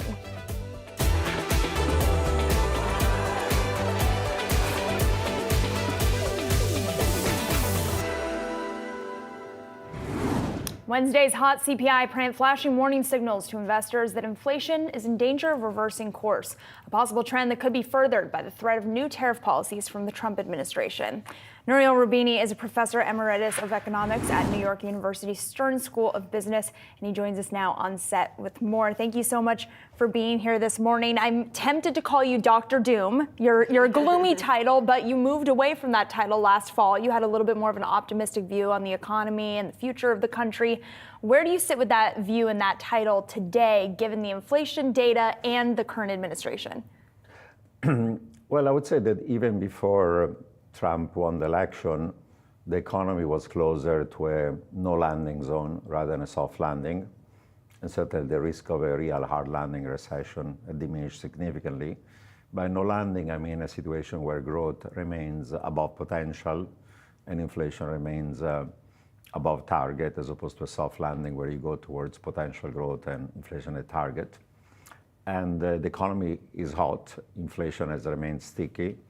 Last year, growth was 2.8% when potential is estimated by the Fed at 1.8. This year, many people expected already to be 2.5, 2.6, still above potential, unemployment low. So it's a hot economy, hot market. And that's well before the Trump administration introduces its policies. Right. Some of those policies over time could increase growth and reduce inflation. Things like deregulation, low taxes, more fossil fuel production, overall pro-business economic activity, the technological innovation of the tech sector, DOGE. There are sets of policies that could reduce growth and increase inflation. And those policies have more of an impact in the short run on growth and inflation, while the stuff that's going to increase growth and reduce inflation takes a long time. It's going to take us a year before the impact of the regulation or more fossil production is going to reduce inflation. So what are the things can go wrong? Tariffs, protectionism, economic war with our friends, allies, and also with China. That's inflation, reduces growth. Secondly, migration, if it's net zero or net negative because of mass deportation, that's going to reduce growth and increase inflation. If we make the tax cuts permanent, we don't fund them, and likely we're not going to fund them, the deficit will go higher. That overheats the economy, pushes bond yields higher. Trump is already attacking the Fed, and that could unhinge inflation expectation if the Fed is considered less independent. And eventually, they want to weaken the dollar because they believe that a strong dollar has led to deindustrialization, American carnage. So you have all these factors that are actually reducing growth and increasing inflation. I think the net of it will be that the net between the positive and negatives on growth are going to be a bit of a wash, some good stuff, some bad stuff. But the net on inflation is going to be that the stuff that reduces inflation is going to take 3-4 years at best, while the stuff that could increase inflation, specifically in the short run, trade policy and tariffs, migration policy, and large deficits are going to have an impact on inflation. And already we see that the economy is strong and inflation is even higher based on the CPI today, even before those concerns about inflationary policies are going to be becoming actual policies. So I'm not surprised that the Fed says we're in no rush to cut rates. The market is now pricing maybe one cut December, I think could be zero. In a scenario in which core inflation goes higher this year, you cannot rule out that the Fed is going to increase policy rates rather than reduce them this year. So how hot could inflation then potentially be this year? I would say that, in the Fed forecast, core PCE that by the end of last year was about 2.8, was supposed to fall by the end of this year around 2.3 or so. Is that too optimistic, though, given some of those risks that you just laid out? Yeah, and they're going to revise. Their forecasts were not yet including the impact of the new Trump policies. That's why they're being cautious. I would say there is a risk that core PCE this year is more like 2.6, 2.7. In that case, maybe the Fed stays on hold, but if it's going to go above 2.8, and closer to 3%, and the Fed has to increase policy rates this year, and that will put it on a collision course with Trump. Do you think that's likely? Trump has already started to criticize the Fed for the last few weeks, even based on the CPI today. He says they should be cutting rates right now when the Fed is saying, no, we're not going to cut them. Rightly so, the markets are expecting barely one cut as of this morning, December.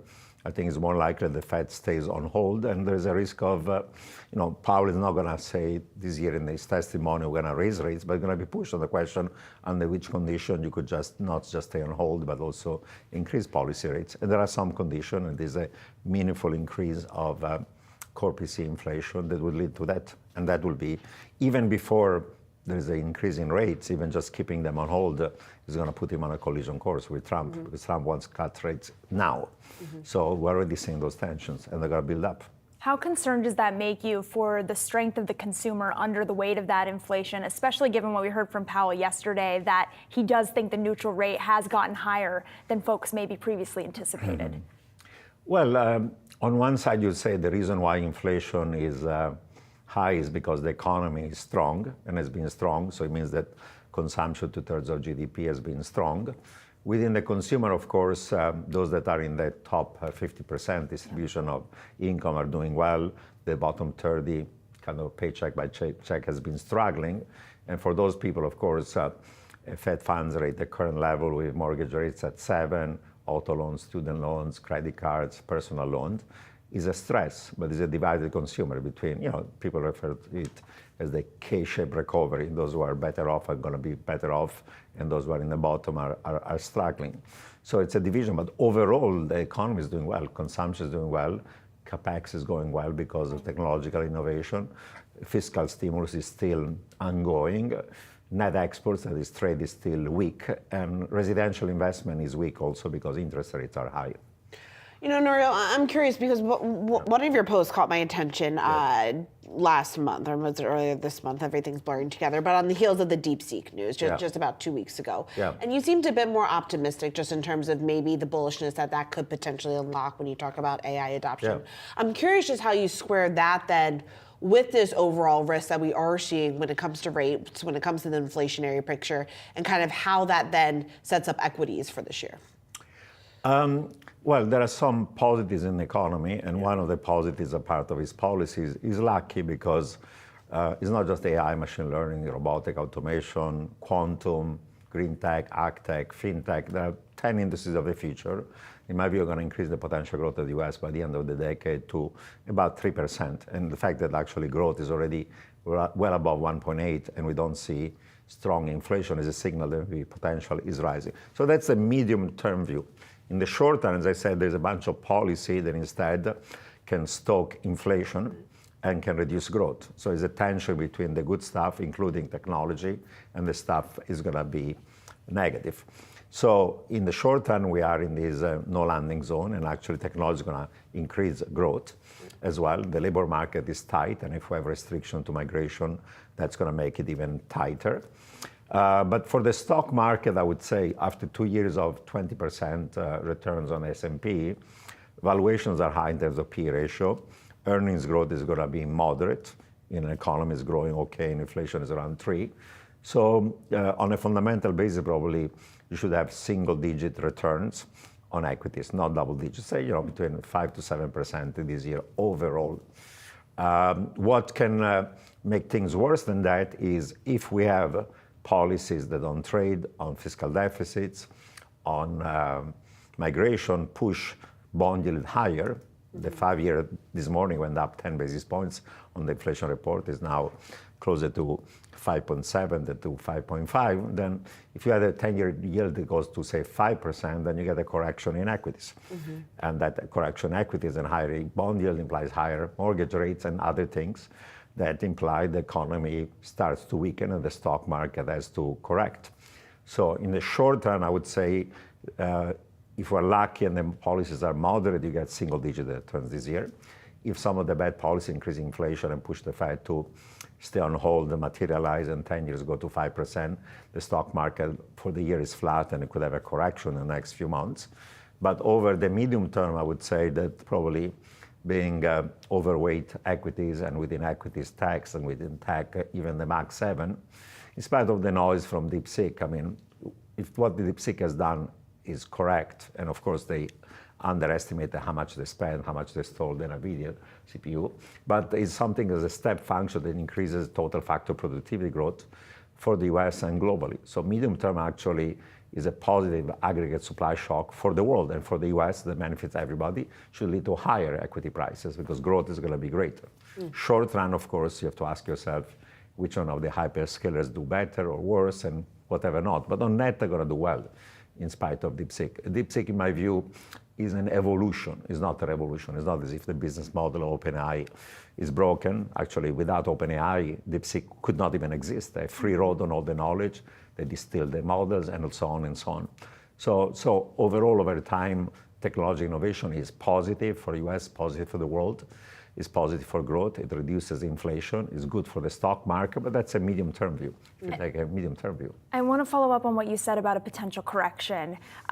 If we do see that over the course of this year, are investors safe with AI stocks, or are they safe with only specific stocks that you think can benefit from the expansion of access to AI presented by an opportunity like DeepSeek? Well, if bond yields go higher, what happened, for example, in 2022 when inflation was rising, 10-year yields went from 1 to 3.5. Long duration equities, and tech stocks are long duration because the dividends are further in the future, are more sensitive. So in 2022, S&P fell 15%, NASDAQ fell 30%. The growth and tech stocks that were smaller fell more than 30%, 40, 50. So they're more sensitive to movements in interest rates just because of the nature of the long duration assets. And that could happen again in a correction. That correction probably stuff like that is going to correct more this year. But then if you take the long view, I would say if there is a significant correction in tech or Max 7, at the bottom of that one, that's a buying opportunity, because if you look at the horizon of 5-10 years, those are going to be the winners. There's an old economy and there's a new economy, and the new economy is represented by technology. And over the medium term, as an investor, if you see even a significant correction, it's a bit like, there was an internet bubble in 2000, then went bust, the NASDAQ fell 60%. But if you had bought at the bottom, you've done a fortune. Right. Even if you bought before the peak of the bubble, in spite of the correction, by now, 30 years later, you're still well better off than you were before. So depends on what's your horizon. It's very hard to time the market. What's the peak? What's the bottom? When it's going to be correction? How much? And so on. So I would say I would be overweight over the medium term on a variety of hyperscalers, Max 7, tech stocks of various sorts, and so on, and not worry about the short-term dips. So, Nouriel, just given the fact that the short term is so tough to predict at this point, looking then out over the next 4 years, I'm curious. From Trump's first month in office, there certainly has been a lot of flip-flopping. There's been the sowing, certainly, of uncertainty that's been rattling businesses just a bit. Overall, from what you've seen, would you say the Trump administration is positive for business or negative? I would say that over time, with lots of volatility and noise, may be positive, because I described you 5 or 6 reasons why growth will be greater and inflation lower. 5, 6 reasons why it could be lower growth and higher inflation. But there are 4 important guardrails and constraints to preventing bad policy from becoming really bad. We'll have some tariffs. The question is not tariff yes or no, but whether it's 5%, 10, 15, 20, 50 on China. And the 4 guardrails are: 1, market discipline. If policies lead to higher inflation, then bond yields go higher, the stock market corrects, it's going to be punished. And it cares about both the stock market and the bond market. Actually, the bond market more so, because everything that is sensitive to interest rates depends on long rates, and is based as mortgages, credit card, auto loans, student loans, personal loans. So that's one constraint. The second constraint is the Fed. The Fed is independent. The Fed has already told us. We wait and see his policies. His policies are going to be inflationary. We're going to raise rates, and that's going to be punished and guardrail him. The third one is that while some of his national security and other advisors are a bit cuckoo, the Pete Hexets and Kash Patels of the world, the 4 key economic advisors of Trump know both the economy and the markets: Scott Bessent, Steve Miran, Howard Lutnick, Kevin Hassett. The exception that is weird, very protectionist, is Peter Navarro, but he's an exception. So they're going to tell him, President, if you follow certain policy, bond yield will be higher, stock market falls, the economy is going to weaken, and you're going to be punished. And if he does still the things because he shoots from the hip, he wakes up in the middle of the weekend and decides on a tariff without even consulting Scott Bessent, then the market corrects on the Monday, and then they go and tell him, you see, I told you so. Now, what do you want to do? You want to double down on the bad policies, or you want to instead do a course correction? And we saw he announced the tariffs on Mexico and Canada, the market corrects, and then an hour later he's on the phone with the president and the prime minister, and then he decides, okay, I'm going to postpone it by a month. So ideally on tariffs, you could explain what is happening as he's trying to escalate as a way of de-escalating, to extract some concession and so on. If that's the case, then tariffs are going to be smaller, inflation is not going to be so high. If instead really goes down hard, then the market is going to punish him. And the fourth constraint, apart from market discipline, bond vigilantes, good advisors, and the Fed independence, he has a small majority in Congress. You know, some of the stuff on trade have to be legislated. They cannot do them by secretary action. Many people in the Congress don't want the high tariffs. It's going to hurt their own state, their own constituency, and so on. So there are these four guardrails. And I would say the most important is market discipline. You know, the former advisor of Bill Clinton, Jim Carville, was famous for saying two things. One, it's the economy stupid, so you have to keep the ball on the economy. And the second thing he said is that in my next life, I want to be reborn as a bond vigilante, so I can go around and beat up the policymaker I don't like. Because you can control your party, GOP, you can control Congress, you can control the judges, you can control the Supreme Court, you can control even the media because you're controlling X, but you cannot control the investors. And the investors are going to punish you if your policies are bad for growth and increase inflation. So I think that's going to be the most powerful constraint. Market discipline was working in emerging markets. The last few years I worked even in advanced economies like Greece, Italy, UK, France, and you name it. Even in the US, that is a global reserve currency, bond yields, as you saw today, they went up by 10 basis points. And if those policies become even more inflation, they can go to 5%. They could go much above the 5%, and that's going to really punish him. So the bond vigilantes are the main constraint to bad policies. Final 30 seconds. I want to end where I started with you. You were called Dr. Doom. You moved away from that title. What title would you give yourself today for the next year? You know, I've always said that I'm Dr. Realist. I'm not Dr. Doom. There are some upsides, there are some downsides. As I pointed out, some of the policy can go in the right direction, some can go in the wrong direction. So you have to be, as an investor, leave aside your preferences, ideological biases, and figure out not how the world should be, but how it's likely to be, and based on that one to make your investment decision. So Dr. Realist, I would say. Dr. Realist. All right, Nouriel, always great to have you. Thanks so much for taking the time to join us here on set. Great pleasure being with you today. Thank you. Keep it right here. We'll have much more on Catalyst ahead.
Take a look at some of today's trending tickers. You can scan the QR code below to track the best and worst performing stocks of the session with Yahoo Finance's trending tickers page. First up, SoftBank, weighed down by its Vision Fund's public investments, reporting a quarterly loss after shares of public holdings such as Coupang and also Didi gave up some of their gains. Meanwhile, the company did provide an update on its plans for a $500 billion AI project that was dubbed Stargate, saying it's seeking project financing for the bulk of the cost to roll out AI infrastructure in the U.S. There's been lots of focus on that here, just in terms of what that means for the AI landscape going forward. Obviously, SoftBank's involvement certainly helped some of that optimism surrounding what that growth and opportunity looks like here in the years to come. But again, when you take a look at these results on the whole, you're looking at the stock under just a bit of pressure here this morning. Shares off about 0.6%. And it's interesting given the investment that is expected to come from SoftBank that is included in this announcement in AI investment into the United States to the tune of billions of dollars, that coming from a slew of AI companies, including SoftBank and Masayoshi Son. What's interesting is a lot of the losses were concentrated in their VC fund, the SoftBank Vision Fund, that posted a specific loss. I'm looking for it here, a 309 billion yen loss, first quarterly decline after 2 straight gains here. That's really interesting because I think it points to some trends that we have been talking about in our meetings, just in terms of VC funds struggling. Is that going to be a broader trend that we see moving forward here, which kind of bucks what we thought was going to happen heading into the Trump administration? We thought there was going to be all of this deal making and more business activity. Maybe that's not necessarily what we are seeing right now. Yeah, certainly. And I think it also speaks to when you do take a look at that fund and some of the losses too, some of that consumer weakness. Even yeah, as well, absolutely. Just in terms of the e-commerce exposure there. The fact that that was a drag on results, I think, just also speaks to more macro vision, just in terms of what that current environment is right now and the complexities of that, just given the challenges of higher inflation. Yeah, that's a really good point on that consumer weakness there. We're also going to watch Novo Nordisk after Morgan Stanley initiated equal weight coverage of the drug maker, citing the potential of the global obesity market. They initiated their coverage with an equal rating here. The stock was down about 3.5% earlier this morning, paring those losses just a bit, but still down over 3% here. They talk about the projection hinging on significant market penetration and price reductions, similar to those that we've seen with diabetes and GLP-1s more broadly here. So that is interesting. They're also suggesting that the opportunity in obesity treatment is promising, but this felt important to me. Current expectations for the market's development are already too lofty. So is Novo going to be able to come in and beat what's already been priced into the market when it comes to the success of obesity drugs moving forward? They've got a pretty high bar there moving forward. They also talked about limited capex for their generics on GLP-1s, which is something that got a lot of buzz over the weekend with the Hims and Hers ad at the Super Bowl. But it's been interesting to kind of see the market reaction to this equal weighting initiation from Morgan Stanley this morning off the back of this news on GLP. Yeah, I think a lot of it just adds to some of the unknowns out there that have been largely talked about just in terms of that demand picture. Obviously, the competition from Eli Lilly, you mentioned Hims and Hers, some of the other off-branded offerings as well, and the extent of the pressure that maybe that could potentially put on some of these names. Again, when you take a look at the fact that we're off about 3% here today, off about 40% that we've seen from that record high going all the way back to June. There certainly has been a bit of a shift in investor sentiment, and I think questions just in terms of what is necessary in order to regain that momentum to the upside, in order for that outlook here, the growth outlook, I think specifically to improve surrounding Novo Nordisk. And then also when looking ahead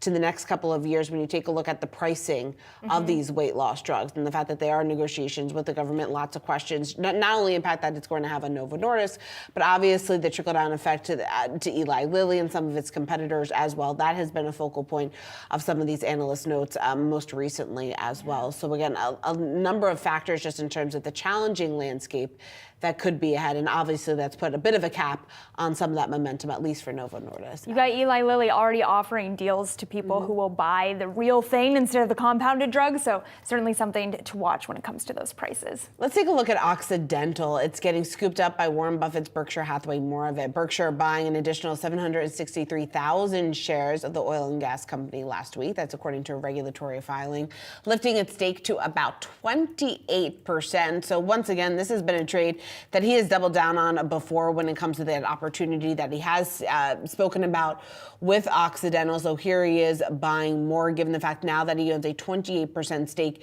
in the company. There's been lots of questions about what exactly the future looks like for this company. We know it has been a focal point here for Warren Buffett. He was asked about it during Berkshire's annual meeting, shareholder meeting last year. He's been asked about it a number of times just in terms of how much more they could potentially acquire. So again, still seeing some opportunity there. He's been very positive about the direction of Occidental, and again, shares up just slightly here on the heels of this. It's always interesting to see what he's buying. People love to talk about what Buffett is doing, which I know is something that you've covered a ton by going to these conferences annually, Shauna, but the Oracle of Omaha here buying a stock that has been struggling, right? Shares down 32% from their all-time high last April. He has said that he will not be taking that majority stake and hitting as much as a 50% takeover, but of course that remains to be seen.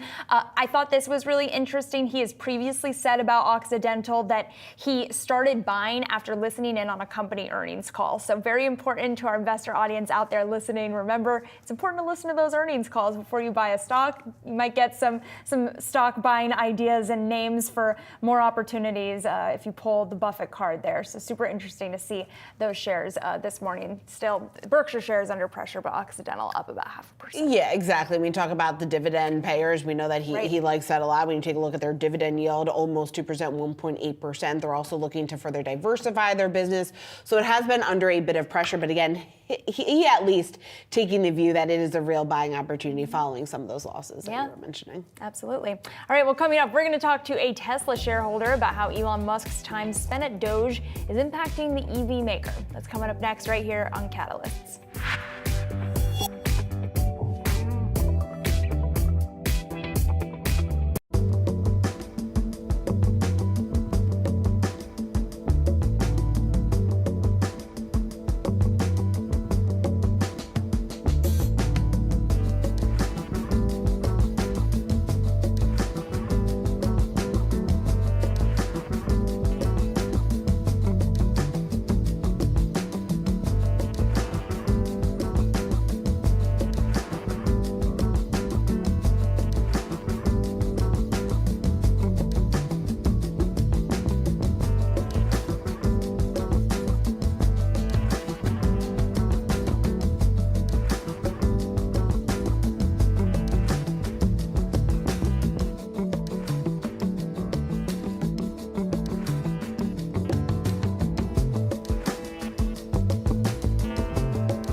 Elon Musk appearing alongside President Donald Trump in the Oval Office yesterday, discussing what the Department of Energy Efficiency has found in its investigations and defending the sweeping changes that are being made.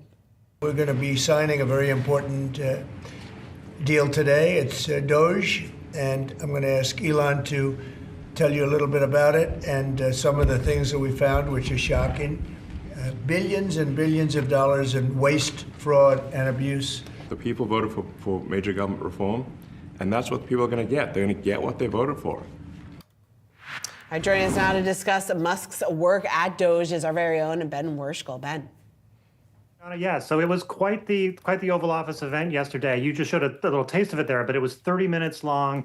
At one point, Elon Musk had his son there on his shoulders as he was talking. And even through all that, though, the hard thing to kind of get through all their rhetoric was exactly what their ambitions are here. We're getting a little bit more clarity on what Doge is aiming to be here, but other than sort of citing specific examples, a limestone mine that has been reported previously in the press, they were sort of dodging a lot on exactly sort of how far they want to go on certain things. What I tried to write about this morning for Yahoo Finance was that the one clear takeaway here from this event was that Musk and Trump have a kind of time limit in their head. They know that sort of they need to keep the momentum up. That's a word Trump used yesterday to kind of go through this. This started with USAID. It moved to the Consumer Financial Protection Bureau. The Department of Education is under particular focus in the last couple of days. But what Musk and Trump want to do is then move on to much bigger, much more well-known departments. The Department of Defense is a big one that's clearly coming next. And then they've also signaled they want to talk about our view of the whole Federal Reserve System. That's one the markets will watch really closely. So there's the overall sense here is sort of, in spite of the legal challenges, which have slowed it down, in spite of the political pressure and some of the polling that shows Musk not as popular as Trump, they really think that they have to do this. They have to do it now. This isn't a 4-year project. This is a kind of 4-week project to kind of get through what they want to do in the early stages. And Ben, something else from today I want to speak with you about is these posts we're seeing from President Trump on Truth Social. A couple of different things. One, reversing his thoughts on interest rates from the Federal Reserve. We've seen flip-flopping on that. Talk me through that and also his reaction to the inflation data this morning. For sure. Yeah, it was quite the hour. So at 8 a.m., he posted this interest rate post you mentioned, saying he wants interest rates to be lower. It wasn't clear if he was talking about the Fed or about mortgage rates or auto loans or all of those things. This 8 a.m. was obviously half an hour before the inflation report came out, hotter than expected. And then at 9 o'clock, he followed that up by kind of dismissing the inflation part as Biden inflation. Clearly, all of these are linked issues. He also brought up tariffs this morning in his first post. So these are all kind of linked issues that are together that Powell has been on Capitol Hill talking about yesterday and today. And the sort of inflation piece of this is going to make the interest rate piece of this low and gets to markets focus, especially on whether Trump is willing to overtly pressure the Fed, which he's, as you mentioned, he's kind of gone back and forth on, saying they're focused elsewhere. But he directly said this morning he wants interest rates lower, and what that looks like remains to be seen. Yeah, it's going to be interesting to see how that tune continues to change moving forward here. Ben, thanks so much for joining us. Appreciate it.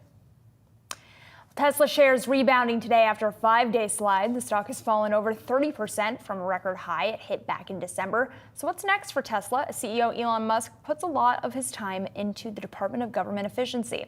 Here to discuss, we've got the Nancy Tangler, the CEO and CIO at Laffer Tangler Investments. Nancy, always a joy to speak with you, and I'm excited to talk to you about Tesla because it's been interesting seeing some of the sales data, particularly out of Europe, that's been under pressure for Tesla. And I wonder if you are rethinking any risk to Tesla that is associated with having an executive like Elon Musk at the top, or do you think that data coming out of Europe, that soft sales data, is something else? Well, thanks for having me, V. Madison. I think a couple of things. If you go back and look at Tesla since the IPO, the stock is up on an annualized basis about 49% annually. And that's about a 33,000% total return, cumulative return since then. But during that period, the stock has been in a bear market 42% of the time. And so if you look back and say, when has it made sense to buy the stock?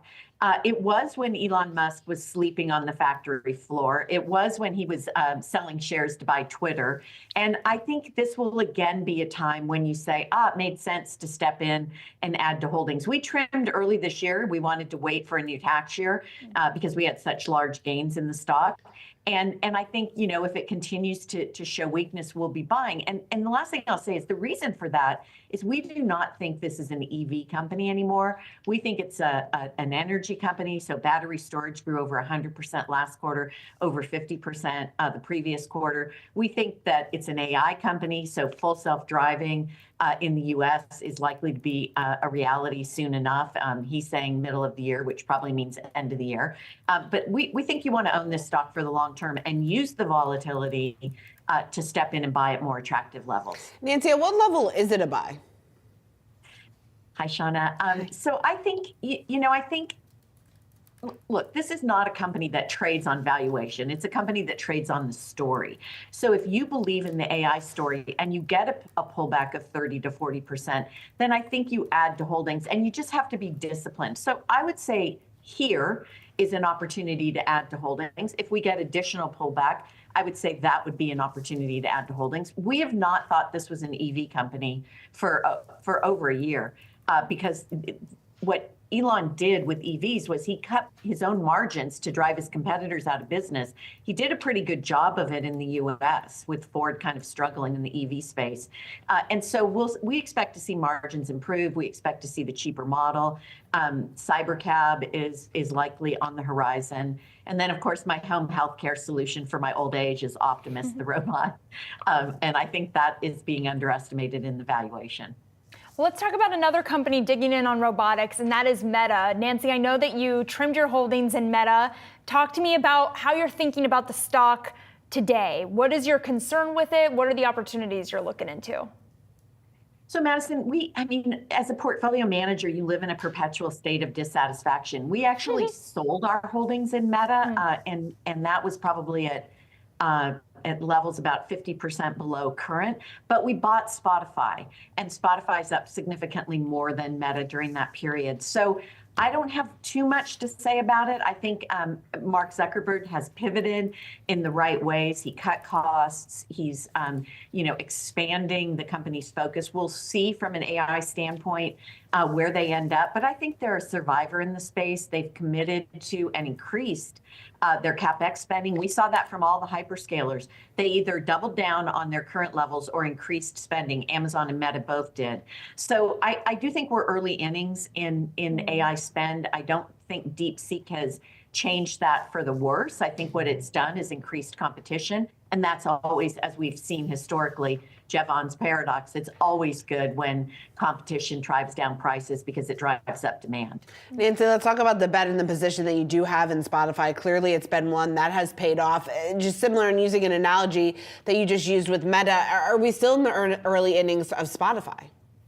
I think so, Shauna. So what last year was the year of monetization, and they did indeed deliver earnings. This year is the year, I'm quoting Daniel Ek, the CEO, this year is the year of acceleration. And we think that this stock is also a recession-proof name, much like Netflix. So, at the margin, some people will cancel their subscriptions, but we don't see that. And they've done a really good job of using AI and also opening up the platform for Joe Rogan, among others. And that's increased their advertising revenues, and they are using AI to really drive advertising. So I think you want to own this name for the long term. It's not cheap. So if you're valuation sensitive, you might want to wait and add on weakness. But it is a member of our 12 best ideas portfolio, and we really like our position in it. Nancy, I want to zoom out just a bit and get your take on how any policies to come from this administration could impact a slew of your investments. I know one of the things you mentioned in your notes is the amount of money that the government spends in IT and tech annually, and some of the stocks that you cover here are beneficiaries of that IT spend. Should investors be concerned about the Department of Government Efficiency maybe becoming too efficient and raking in some of that spending? That's a great question. I don't think so. I think at the margin where we're going to see spending, and we've seen it with Palantir, is that the government is going to really focus on spending efficiently, which means productivity improving technologies, and those are many of the names that we own. If they are cutting jobs, then they need people to be more productive, and I think that is what we will see. I had a friend who just recently applied for Social Security. It took 3 months to get approved, and multiple iterations, long periods of silence. back and forth. And I think that's what we're talking about. Like, that should be an online application, which, by the way, it is, but then you have to go through a manual process. So I do think that's going to be an area that will benefit many of the names like ServiceNow. We don't actually own Palantir. We missed that one, but like Palantir, we're certainly looking for an opportunity to get in. And then many of the infrastructure names like NVIDIA and among others, Broadcom. Nancy, I'm curious how you're looking at a name like Intel, and I bring that up just given the gains that we saw, some of the excitement on the heels of the commentary from Vice President Vance, just in terms of the Trump administration's commitment to manufacturing so much of the advanced AI technology here in the U.S. Is there an opportunity ahead for Intel, and could this be a good buying opportunity here for this stock? Shauna, Intel we're not in the stock. We got out about 2 or 3 years ago. It was clear to us that Pat Gelsinger wasn't going to be able to turn the company around. Whenever you get government subsidies, which is what he did, he went hat in hand to Washington to get subsidies to manufacture in the U.S., and many of those plants are being built here in Arizona. But it reminds me a lot of Xerox. So yeah, Xerox developed the mouse, but they did not monetize the mouse. That was Microsoft, among others. So I just worry that this company is so far behind. Can you make money on a trade? I think you can. Can you make money for the long term? I don't think so. And I think you're not getting paid to wait anymore via the dividend. So it's one, we just think there's better places to be. All right, Nancy, thanks so much for joining us this morning. Always appreciate it. Thanks so much for having me. Coming up, we're going to check in with egg producer Pete and Jerry's to discuss the surging cost of eggs in the United States. That's coming up next right here on Catalysts.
This morning's inflation data showing egg prices surging in January, up 15.2% month over month and 53% from a year ago.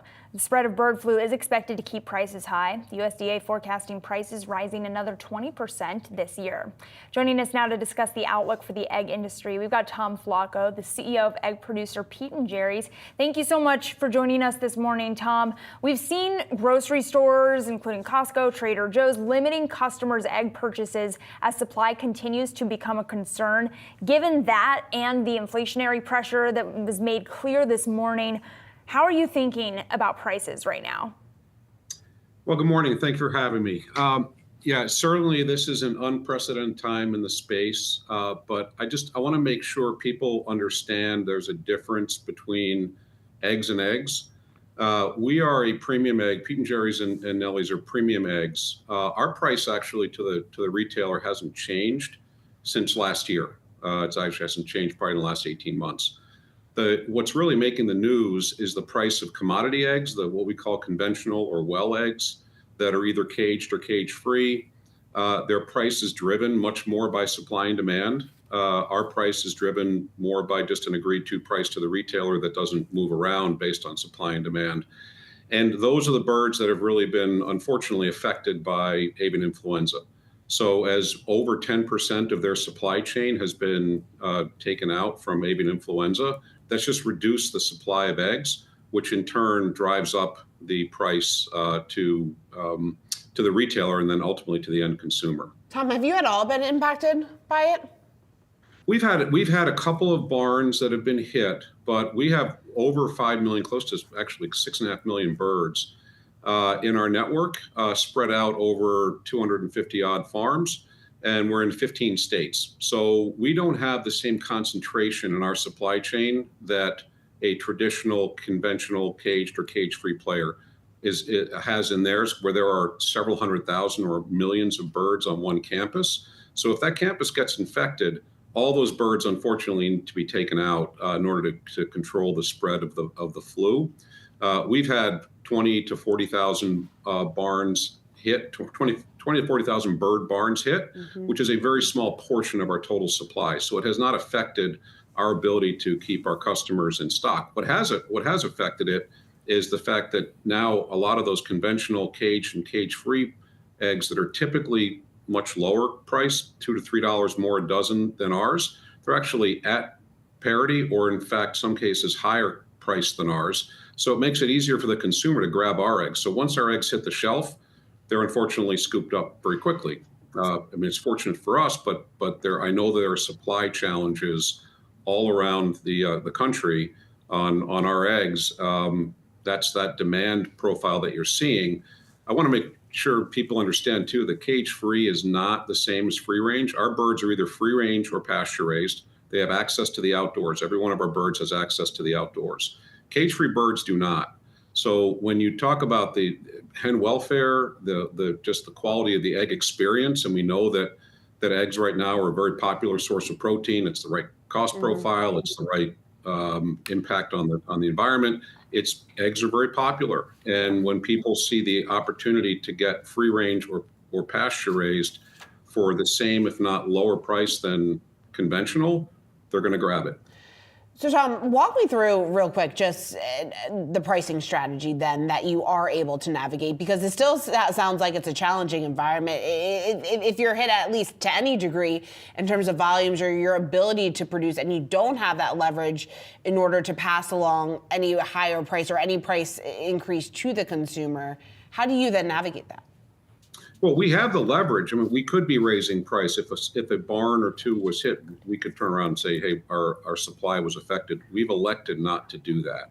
We don't think that's the right thing to do for the retailer and for the end consumer. We want to keep our prices steady and reflect a good everyday value for the consumer as an affordable, high quality source of protein. That's our objective. Our company was really built actually on two foundations. One is hen welfare. The second is that protecting that family farm. So we take a long-term view and don't want to be opportunistic in taking pricing when there's a chance to do that.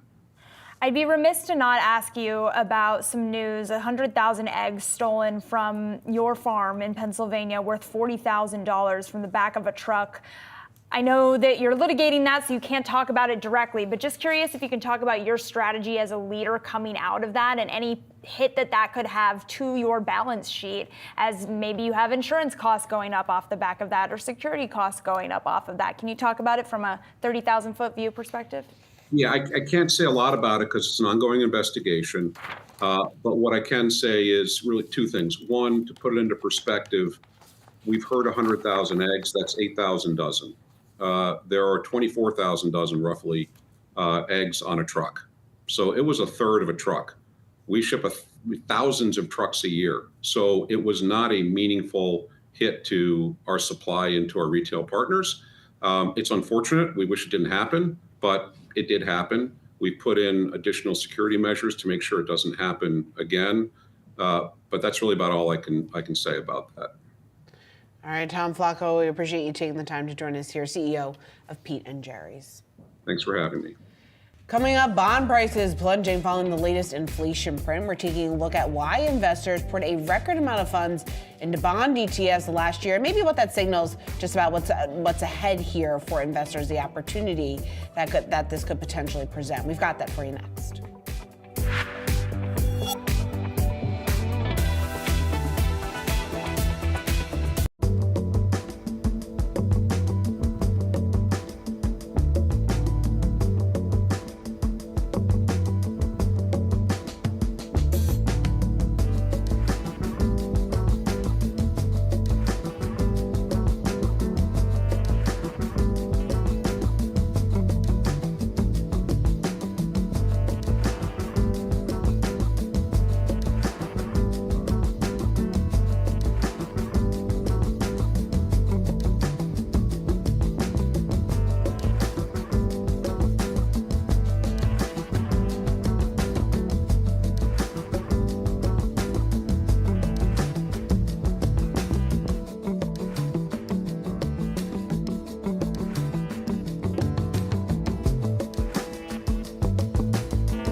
Treasury yields continuing to push to the upside. You can see there on your screen from Wednesday into the trading day here, following hotter than expected inflation data.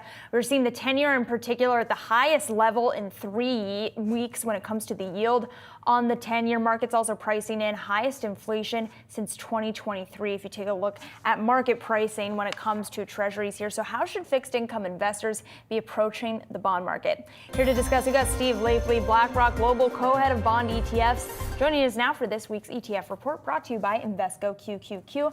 Great to have you with us today, Steve. So obviously a lot of volatility when it comes to what we're seeing in the bond market. How should investors be approaching this move to the upside in yields that we're seeing today? Well, first, thanks for having me. This is something that we've been talking about for quite a while.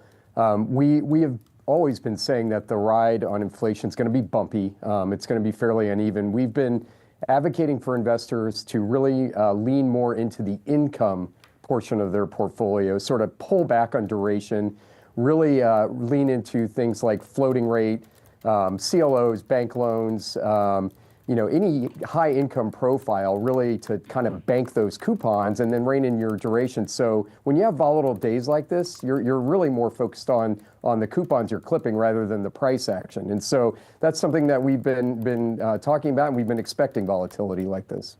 See, when you take a look at the move higher, is this the start of something that's more of a sustained momentum to the upside? That is the question, isn't it? So the market is still pricing in a cut for the year. That's been pushed out to the back of the year, and maybe one more cut for next year. I mean, certainly this caught a number of investors offsides. There is a debate about whether there's some sort of a methodology change, but no doubt some of the components were certainly eye-catching. So like anything, we'll have to wait and see if the following data really corroborates this move, but certainly did catch some people by surprise. Steve, talk to me about what you are anticipating when it comes to the movement that we are seeing in yields and the pressure that could put on stocks moving forward here. How are you thinking about that, especially as the 10-year is remaining above that key 4.6% level today? Well, I think it's the usual discussion about how higher yields and term premium in particular impact valuations on things like tech.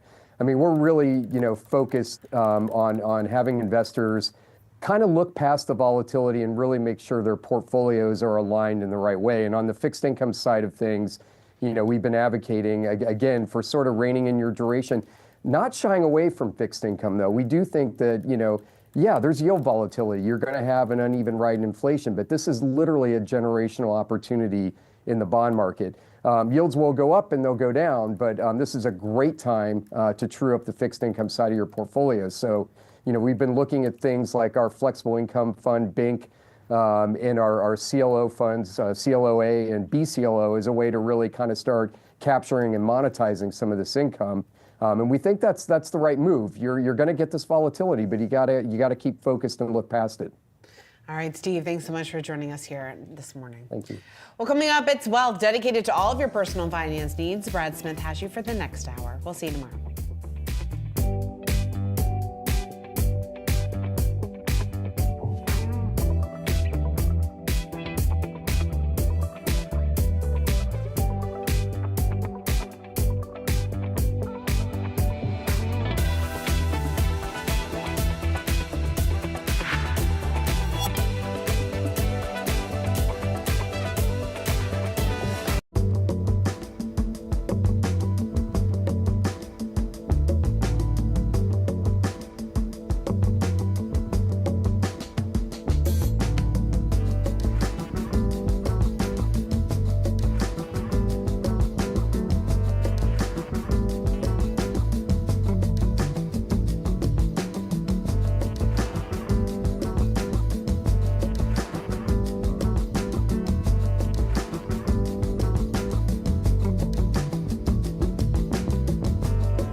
It's time for Yahoo Finance's Market Minute. Stocks are falling as investors digest a hotter than expected January inflation print.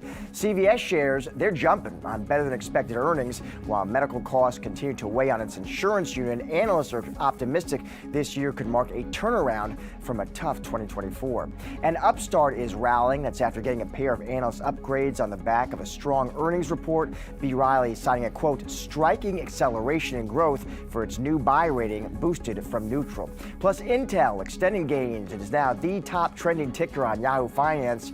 The initial pop came after Vice President J.D. Vance expressed support for U.S.-made AI chips Tuesday, and a number of reviewers praised the performance of Intel's new processor. And that's your Yahoo Finance Market Minute. For more on what's trending on Yahoo Finance, scan the QR code below to track the best and worst performing stocks of the session.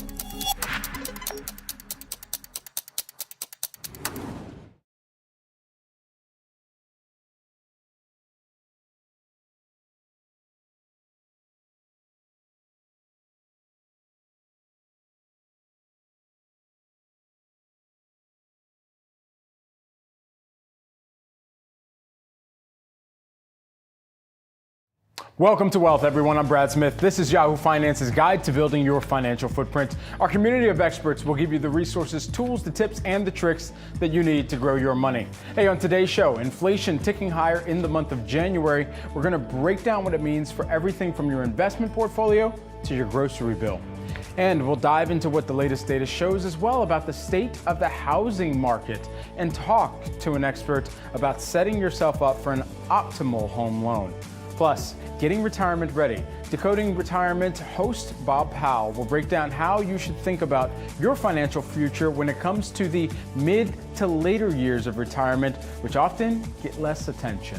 All that and much more coming up during today's show. But first, we take a look at some of the market action. We are 90 minutes into today's trading activity. We're not at session lows, but we are still in the red across the board. Stocks falling after hotter than expected inflation data. January's consumer price index coming in above estimates. Joining me now, we've got Adam Coons, who is the Winthrop Capital Chief Investment Officer. Adam, good to have you back on the program. So how should investors be navigating this inflation data as it pertains to their portfolio?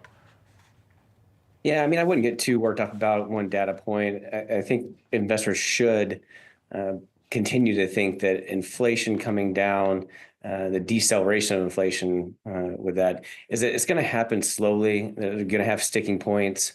And I think trying to, pretend to have a crystal ball and guess what the Federal Reserve is going to do is really just not a viable strategy. I think you need to kind of, hold to your overall long-term strategy. And inflation is going to continue to come down. Trying to guess the rate of which it's going to happen, I think is not, like I said, an investment strategy that individuals should be trying to do. So just take this with a grain of salt and just kind of continue to see how the economy shapes up here in the next several months. And so as we continue to think about what this more broadly spells out about the economy, and with the reminder, to your point, which you mentioned a moment ago, one data point does not a trend make. However, when we think about consumer spending and what we're able to kind of extrapolate from this report and what's being prioritized versus what's being pulled back on, I wonder what you make of some of the specific indexes where we got an update on the read through the mindset of the consumer through this report. Yeah, I mean, I think rents are obviously something that we're paying a lot of attention to. That is something that is slow moving, but the housing market is really what that comes down to, right? And the strength of the housing market continues to be there, and that's propping up rents. So that's a key area for us. I think when you look at a lot of the other goods, it does show that the consumer continues to be stronger than what a lot of people have expected for well over a year now, when kind of economists have expected the consumer to be that crack. And you're not seeing that in the individual sectors within this inflation CPI print. So to your point, the consumer is really what's propping this up, whether it's because they're continuing to pay more for rents or for, smaller tactile goods or the like. So I think until something really changes, it is going to be a slow moving deceleration of inflation. But let's not forget that this is really highlighting the fact that it is a good thing that the consumer is able to spend this way, because that means that, jobs are still strong enough to support American lifestyle. So, it's difficult when we get into this dynamic where in some ways potential good news is bad news for stocks. And that really comes down to expectations. But as a whole, my read of this is that the U.S. economy is still strong. I want to try and squeeze in two more questions here, Adam. Number one, if we did see any type of broader pullback in consumer spending, where are the areas of the market that would feel that first? Well, I think, autos is something that would be a big piece of the U.S. economy, and that's obviously a piece of the economy that this administration has focused on trying to keep here in the U.S. and growing it here in the U.S. So I think that would be counterintuitive if we saw consumer spending and a deceleration of the spend on autos. I think that would be a difficult a hurdle to get over in a lot of different departments. So that's really a key for us. And then I think it just comes down to, like I said, the food and oil and gas. Those things are just going to kind of come in waves. So we're not really paying a lot of attention to that. It's really, what are they doing with housing? What are they doing with autos? Those are the big components that are really going to drive inflation in the economy. And while we have you here, there are some specific picks that you're looking across in this environment right now, and you're focusing in on cybersecurity. Why is that?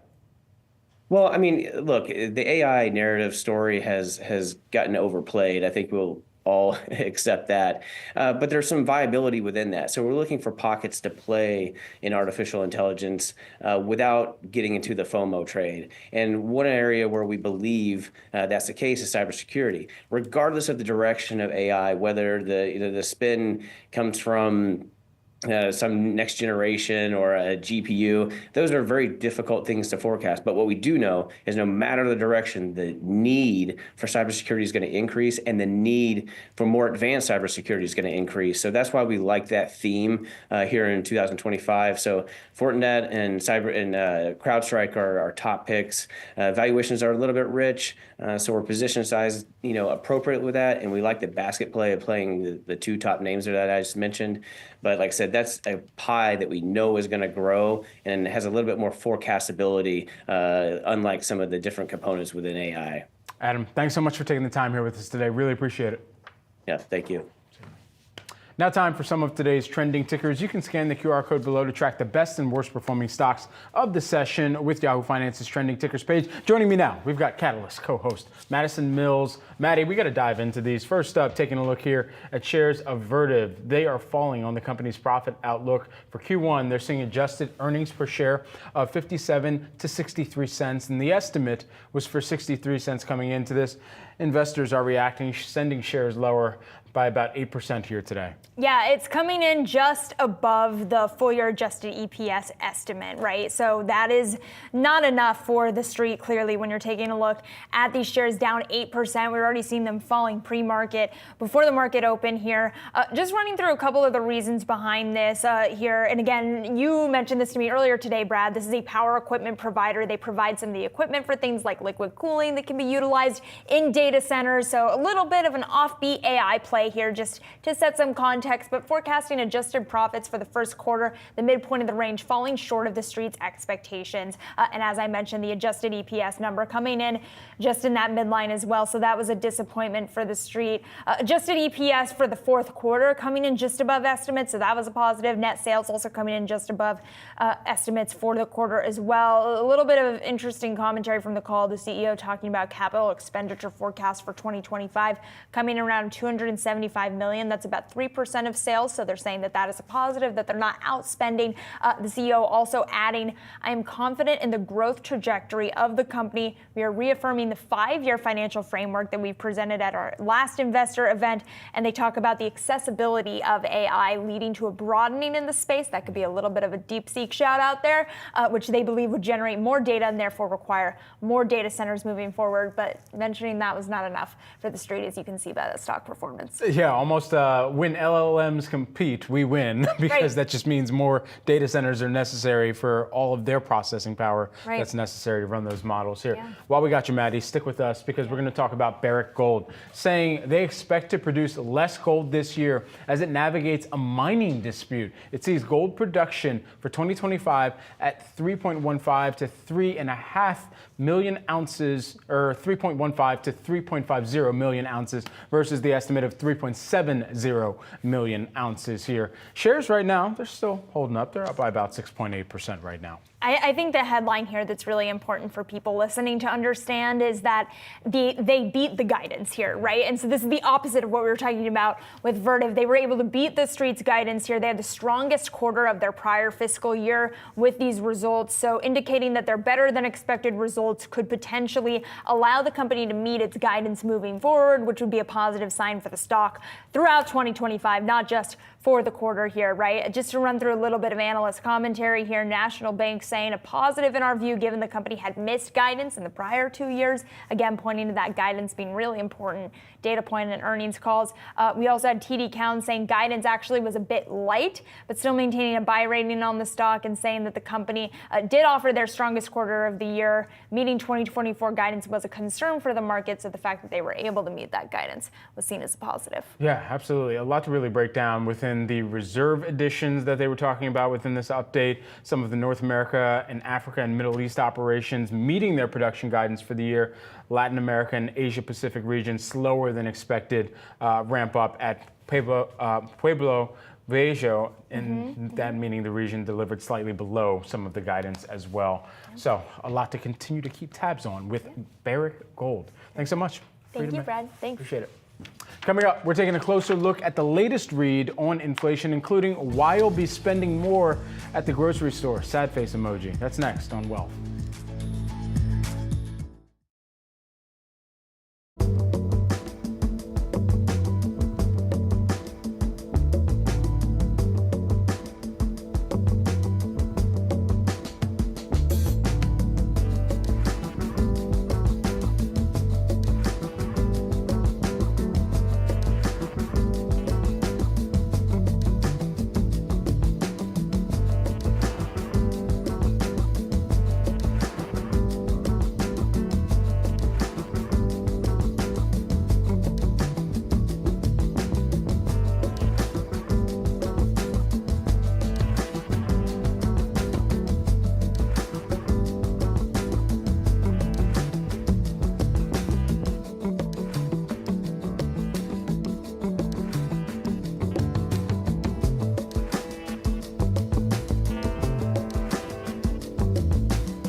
Consumer prices rose more than expected in January. Headline inflation rising 0.5% in the month from the month prior and 3% from a year earlier during January.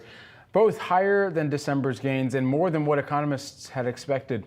Let's take a closer look at how your wallet was affected. Your grocery bill may have gotten a bit bigger. Food at home, aka your grocery prices, increased 0.5% in January from the month prior. The big deal here, egg prices. They rose more than 15% last month and are now up 53% from the prior year. The monthly egg increase was the largest since June of 2015. Egg prices are at an all-time high due to bird flu, which has hampered supply, and other breakfast staples like orange juice and instant coffee tracked monthly price increases and are also significantly higher from the prior year. Meats, poultry, and fish also got more expensive last month. But it's not all bad. Consumers are seeing relief in prices for cereal, bread, and fresh and frozen veggies. A couple other areas to highlight from the report. Shelter costs, they ticked up last month and are up 4.4% from last year. Gas prices rose 1.8% last month, but are still slightly lower from a year ago. And motor vehicle insurance costs rose further in January. Those costs are up nearly 12% from last year. This has been a sticky component of inflation. Meanwhile, if you're contemplating a trip, you may want to consider using your miles. Airfare costs rose in January and are up more than 7% since last year. In January, food inflation rose 0.4% from a month ago and 2.5% from a year ago. Food at home rose by 0.5%, while food away from home rose just 0.2%. Here to help break down these numbers and what it all means for consumers, we've got Katie Thomas, who's the Carney Consumer Institute lead. Katie, great to have you here with us. So did this hotter than expected report take you by surprise at all?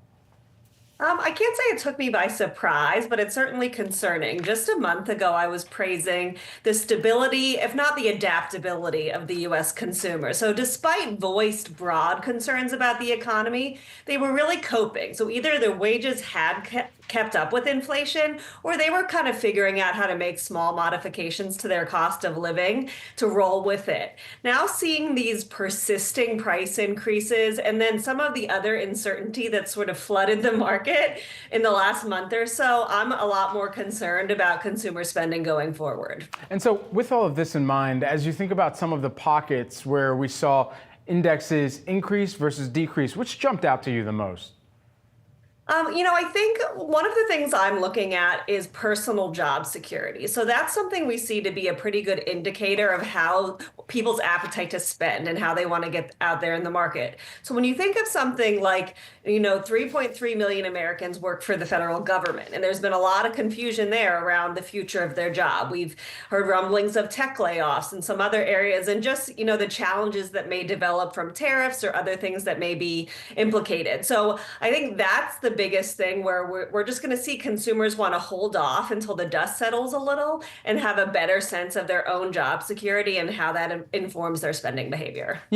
As we've kind of continued to pour through some of the stats from the report here today, I wonder where this kind of marries up to the consumer sentiment and the consumer confidence picture and what we've already seen there.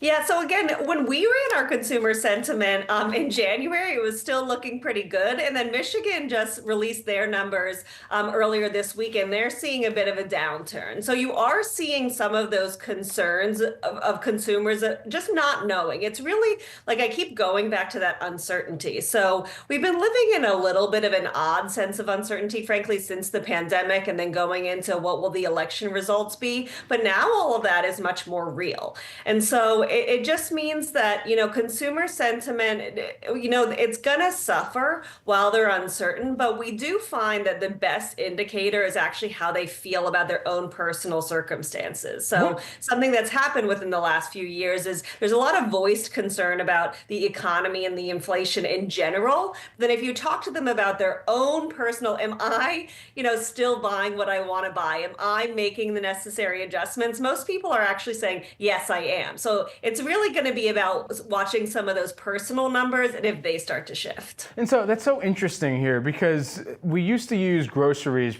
as that barometer for where consumers and the health of the consumer was. Has that barometer changed? Yeah, so what we're seeing with grocery is frankly just the optionality that has been created. Again, maybe since the pandemic, it's a little bit of everything, right? It's as we buy more online, we're able to price better online. There's just more options out there, whether it's individual brands at the store itself or retailers. So we think of the growth of Aldi, dollar stores, or we think of Walmart and how they've expanded some of their actual like higher end products, which have gotten more higher income folks into the store. And so we see consumers are really actually quite savvy in their ability to optimize how they spend on grocery because they want to enable their fun spend, whether that's makeup, travel, any of those, areas of fun. What is the best way that consumers reading through a report like this can really make sure that they're offsetting inflation in their more cyclical weekly purchases?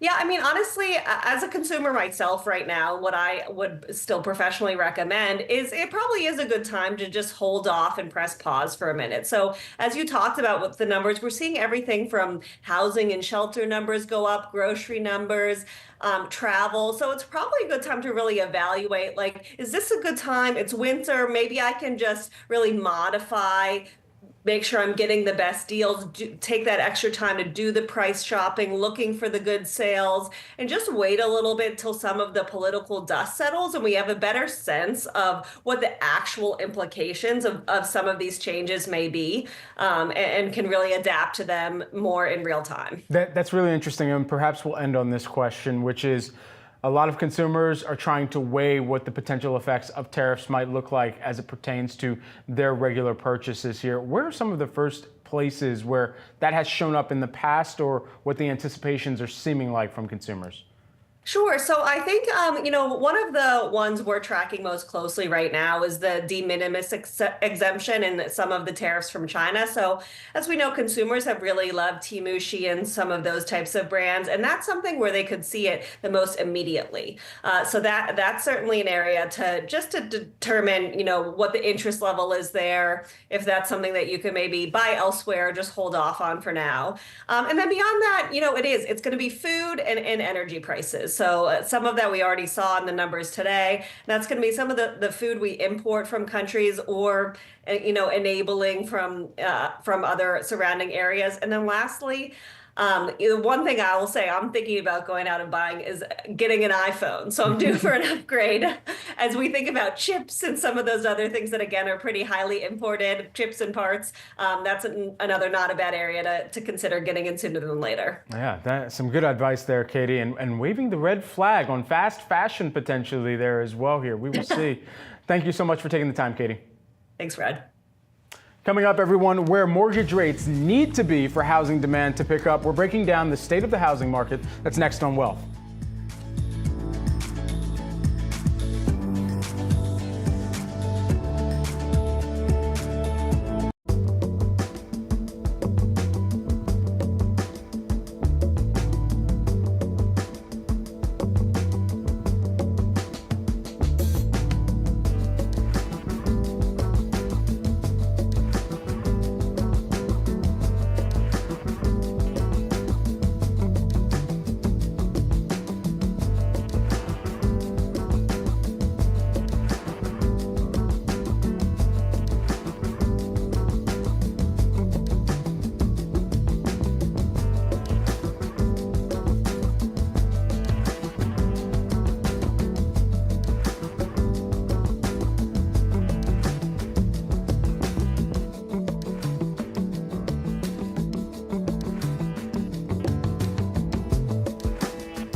Digging into the housing market, the shelter index rising 0.4% in January from the month prior. That is according to the Bureau of Labor Statistics.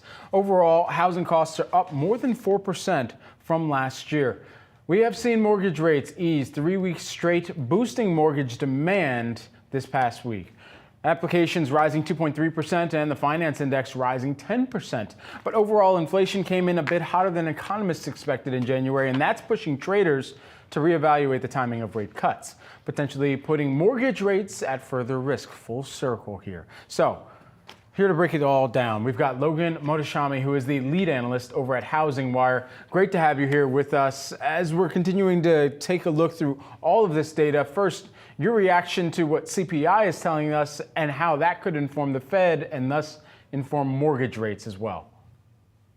Well, traditionally, the CPI data tends to be hotter the first few months of the year, just like it was last year. And then people start talking about maybe rate hikes, and then the disinflation, especially from rents, tend to happen toward the middle and second half. I believe that's what the Fed is really counting on happening.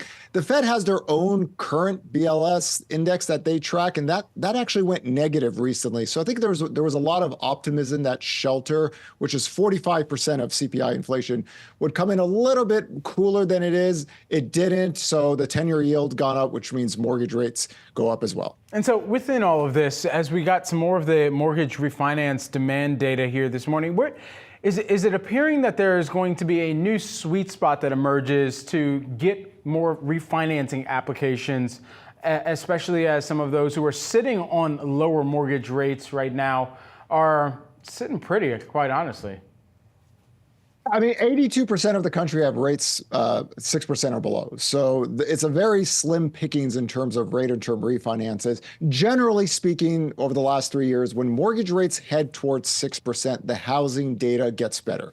And even though the growth rate of inflation has fallen from the peaks, mortgage rates are still been elevated. They were elevated before this report came out. To me, the labor market matters more to the mortgage market and to the housing market than inflation. We've made great progress on inflation on a year-over-year basis. It hasn't done anything for rates in any meaningful way. But if you get towards 6%, then you have better housing data, of course. And so with that in mind, where will that also spur some of those potential new entrants into the home buying market? Yeah, you know what? Most sellers are home buyers as well. Mortgage rates heading down towards 6% can get more new listings and you can get more demand off of that. But I haven't seen anything in terms of the housing market performing well when mortgage rates are between 6.75 and 8%. Now, 8% was something that happened in 2023. Mortgage spreads were bad back then. They have improved in 2024 and 2025. I tell everybody mortgage rates could be a lot worse today if the mortgage spreads were as bad as they were in 2023. So that's the only grain of salt I could give on a positive side for mortgage rates. But really, the labor market has to soften up for the bond market to go down and for mortgage rates to go down for it to be anything meaningful for the housing market. Logan, while we have you, on another note here, Fed Chair Powell testified in front of the Senate yesterday, and he spoke about the impact of climate disasters on the housing market, particularly insurance companies. I want to play this short clip and then get your reaction on the other side. We're seeing the same thing, which is both banks and insurance companies are pulling out of areas, coastal areas and things like that, or areas where there are a lot of fires. So what that is going to mean is that, you know, if you fast forward 10 or 15 years, there are going to be regions of the country where you can't get a mortgage. There won't be ATMs. There won't, you know, the banks won't have branches and things like that. Right. That's a possibility coming up down the road. And so if you do have areas 10, 15 years from now, as Fed Chair Powell was saying, that mortgage rate companies, or not mortgage rate companies, insurance companies deem uninsurable, how does that really spur some of the housing market demand or shifts? So we talked about this on Yahoo Finance early in 2024, that there's going to be parts of the U.S. that home buyers won't want to live or can't, right? If you don't have mortgage products available, literally, or insurance products available, you won't be able to get a mortgage. It has to be an all cash market. That is not a functioning housing market. And especially if Freddie and Fannie are out of conservatorship and become publicly traded companies, again, that process can accelerate faster than 10 to 15 years. So this is something that all of us are going to have to deal with. I'm hoping at some point in the future, the private sector, state and federal government figure out a solution, or there's simply going to be areas that cannot be insured. If you're not insured, you're not going to get a mortgage. If you're not can't get a mortgage, it's a cash buyer's market. That is not a functioning housing market. You would have to look in parts of western parts of Florida, parts of California out there. And I think that's something that eventually we have to address, but it doesn't look like anybody wants to take the lead on this yet. Logan, thanks so much for taking the time, helping us break this down today. Really appreciate it. Would-be homebuyers face a slew of headwinds over the next few months. On top of elevated mortgage rates, home prices remain historically high, and tariffs could drive up the cost of construction and future home builds. Getting the best possible mortgage for your housing purchase can save you thousands in the long run here. Here with tips on how to secure the best loan, we're joined by Rulon Washington, who is the Wells Fargo Executive Director of Mortgage Sustainability. Now, Rulon, great to have you back on the program with us. Credit score is king to securing a good mortgage. How can folks improve their credit score in order to get the best mortgage rate? Yeah, so thanks for having me, Brad. Home buying season is right around the corner. And so as consumers think about buying their first home, they must also think about the credit perspective, right? So enhancing your credit score is the best thing that you can do to really get yourself home ownership ready. So just a few tips that I think are critical. First and foremost, know your credit score, right? Be able to track your credit. When you think about knowing your credit score, there are tons of Americans out there that do not know what their credit score is. And so there are free online tools for you to be able to track your credit and understand what's on there. Also, making on-time payments. That sounds easy in today's climate, but really that's one of the things that lenders look at when you are able to manage a mortgage payment, right? Is how are you able to manage that credit? So making on-time payments is critical as well, too. And keeping your oldest accounts open. There's a thing called credit age. And that's why younger folks may have a lower credit score. And as you get older, that score gets a little bit better. So really keeping those oldest accounts open is critical for you to have a really good score. What are some of the common mistakes that you see people making when they're trying to get credit ready for a big purchase like a home? That's a good question. So first and foremost is not tracking your credit score. Like not knowing what your score is one of the most debilitating things, right? So those free online tools allow you to take a look at your score to see if you have any liabilities that may be on your credit report that may be impacting your ability to get a mortgage. Also, avoid making those large purchases as you are planning to apply for a mortgage.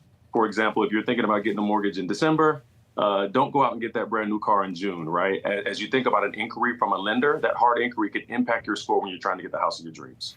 That's a good point there. So ultimately, what are some of the costs that also need to be taken into consideration when you are buying a home and before you even go to the settlement table?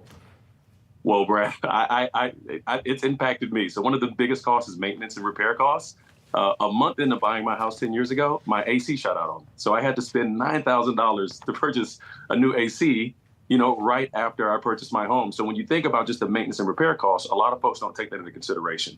Another thing to think about is your property taxes and your homeowner's insurance. As a consumer, you can't control your property taxes, right? But every year you're going to have to pay them. If your mortgage is escrowed, you're going to pay them every month. So you think about that along with your insurance.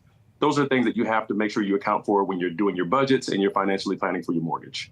When you think about all of the different housing markets that are really being navigated by consumers right now and potential home buyers right now, they're also going to try and get approved for a mortgage, and they're saying, all right, this is the income level that I've got, and what can I get qualified for based on this? Is there a sweet spot right now where you're seeing kind of one general rule of thumb number be applicable across many different markets? Well, consumers are in different spaces. And so I think as lenders, we have to meet them where they are. So there are tools out there that are really advantageous for consumers. So many mortgage lenders have various tools that help you crunch the numbers before you make your big decision. A good tool is a home affordability calculator. It helps you calculate your future mortgage payments and help you understand what that sweet spot is. Because really, as a consumer, you need to understand where you are financially in the scope of the home that you want to buy. Yet dream home may be out of reach right now, but as you calculate your budget, it may be something that's attainable in the future. How do you know when you're purchasing too much home, Rulon? Oh man, that's a good question, right? I think for us, in our minds, we never know. That house is never too big for us, right? But when you use those tools, it helps you get a realistic view of what you can actually manage. Sometimes that first house may not be the dream house. It may be that house to get you off the ground, that starter home. But then you can build to get that dream home. So be patient as a consumer. Understand your credit, understand your financial situation, and then find the best mortgage for you today. All right, so I'm not swinging for the fences with a VR golf simulator out of the gate here. Understood. I hear you loud and clear, Rulon. Thanks so much for taking the time. Thank you. Coming up, everyone, we'll get advice on switching careers from two athletes turned entrepreneurs and businessmen. That's next on Wealth.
Let's get a quick check of the markets here as we are 2 hours into today's trading activity. The Dow Jones Industrial Average down by about 0.8%. The Nasdaq Composite still fractionally lower, and the S&P 500 also down by about 0.6%. This after we got the January Consumer Price Index print this morning, a little worse than expected, and thus the markets are responding to that. You've seen us in declines for much of the day here as we're taking a look at the Nasdaq Composite. I just want to kind of blow up some of those Nasdaq 100 components as well here. We've got them on a heat map, so you don't got to go looking for them. Apple right now, you're seeing that actually catch a bid here today. That's up by about 1%. They got a big partnership that potentially might come through with Alibaba. That has been in talks. That's starting to be publicized a little bit more here, so we'll continue to monitor shares of Apple. However, you got a little bit of a pullback on the day in NVIDIA. That's down by about 1.3%. And then additionally here, we've been continuing to keep tabs on Tesla throughout today's trading activity. It's up by about 3.3%. The broader context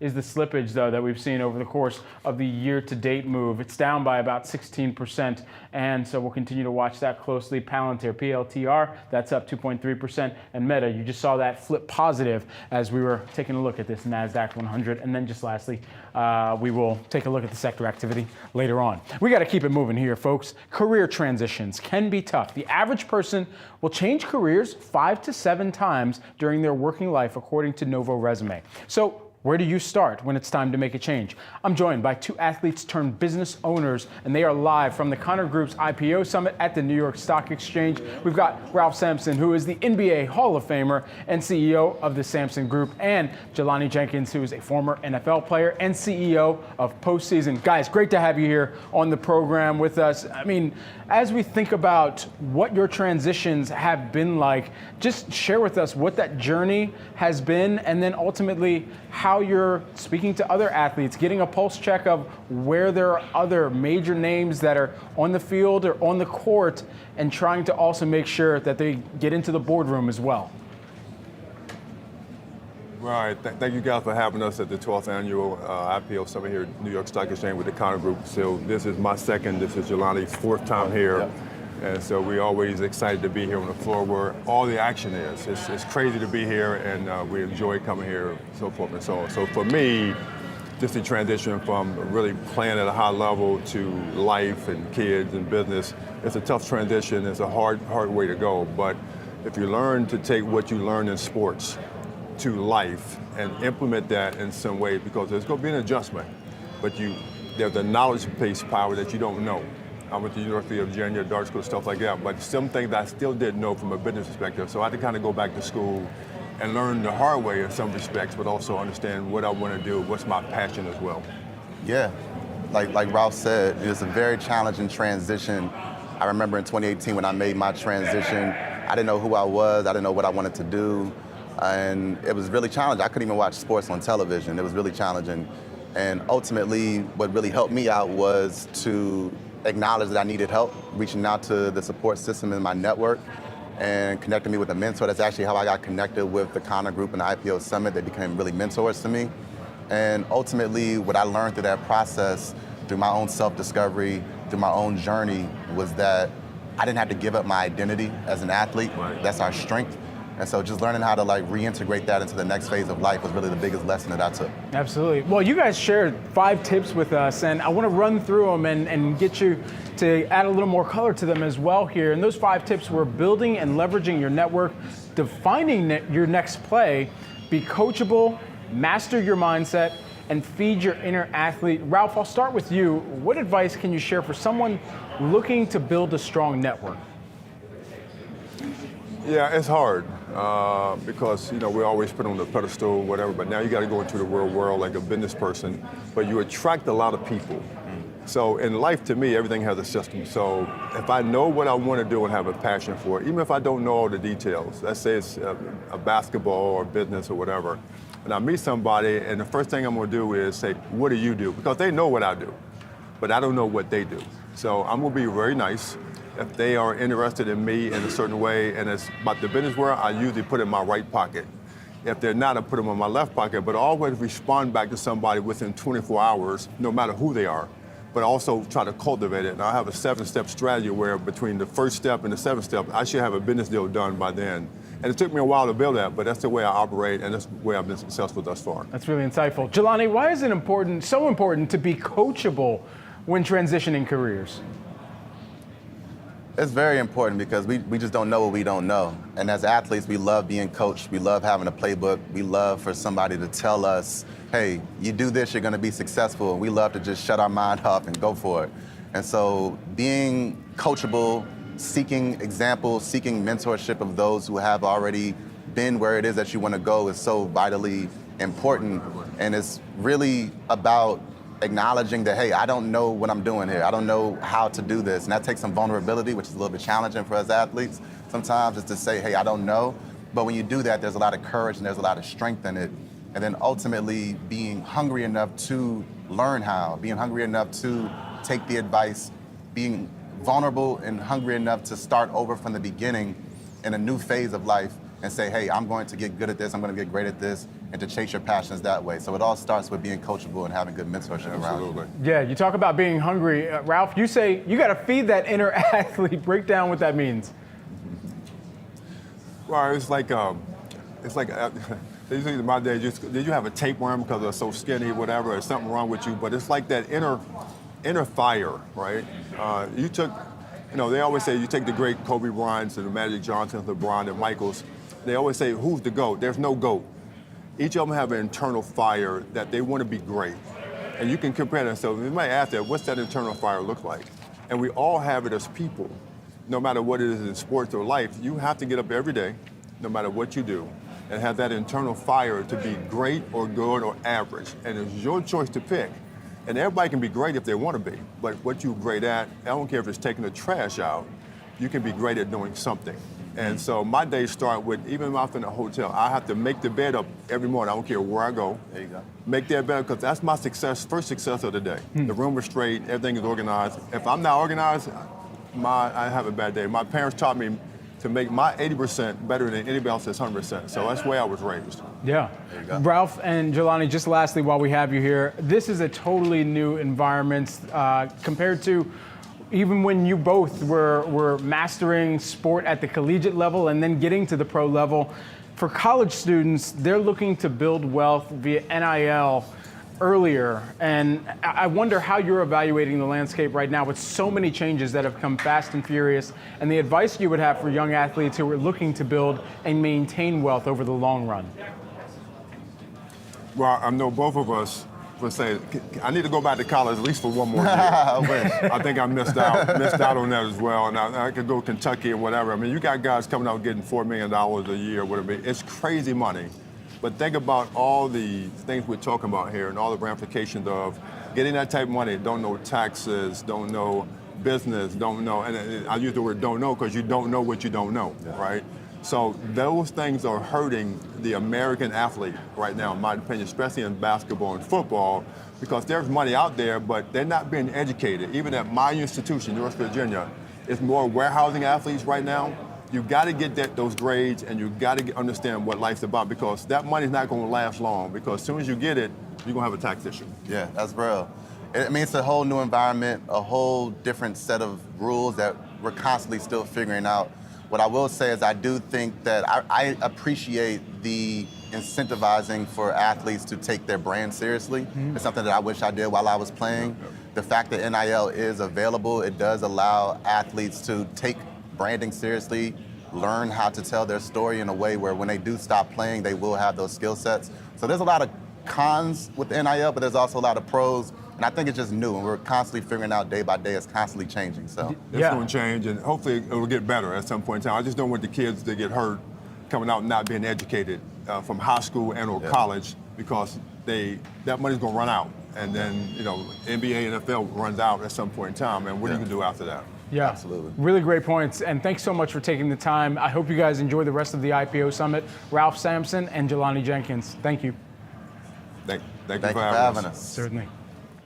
Coming up, we're breaking down how you can plan for the second half of your retirement. Plus, we have Apple's latest product on set ahead of its launch tomorrow. Stay tuned for that.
If you're nearing retirement, you may be thinking about different financial considerations like enrolling in Medicare, adjusting your budget, and withdrawing funds from your retirement accounts. But there are also longer-term considerations that you'll need to think about for more comprehensive planning. Joining me now, we've got the host of Decoding Retirement, Bob Powell, in studio with us. Bob, you got to talk about the differences that you perceive in the planning for the first so-called part of your retirement versus the second part of your retirement. Yeah, so there are typically three phases of retirement: the go-go years, the slow-go years, and the no-go years. And most people plan for the go-go and slow-go, but less so for the no-go years. And the no-go years are really important to plan for because that's when all your health concerns arise. And many people often say that they don't want to be a burden on their children. Well, if that was the case, if they don't want to be a burden on your children, you would plan for those no-go years. And you wouldn't plan during a crisis, you would plan decades before there's a crisis. And so how do you think about how you're paying for all of this? Is it all you, or is there government assistance that comes along? Yeah, so there are two things to think about, Brad. One is where will you live and how will you pay for it? So in your go-go and slow-go years, most people want to age in place. 80% of older adults want to age in place. And so if they need health care at home, there are a number of options. They could get a geriatric care manager, they could get a home health aide, they could get unpaid help through their daughters and sons and loved ones. And that's one way to think about, or they could go to an adult daycare too. So there's options for people who are aging in place. And so how do you think about how you're paying for all of this? I mean, when you ultimately are clarifying how people are paying here, I mean, just break that down for us. Yeah, so a lot of people don't have long-term care insurance. So most of the time, what they're doing is paying out of pocket for things like home health aides or geriatric care managers. Things get a little bit more complicated when you have to move out of your house into maybe a continuing care retirement community or assisted living, or worse yet, a skilled nursing facility. Then things get a lot more expensive. And then you have to think about, well, if you're going into a skilled nursing facility, will Medicaid pay for it? And that does end up paying for about 70% of Americans who are in a long-term skilled nursing facility. On the other hand, if you're in an assisted living facility or in a continuing care retirement community, it's likely that you're paying out of pocket for it. And those can get expensive, around $5,000 a month. Oh, wow. Yeah. Bob, thanks so much for taking the time breaking this down for us. And you can catch more of Bob in the new episodes of Decoding Retirement this Tuesdays, 12 p.m. Eastern Time on Yahoo Finance or wherever you get your podcasts.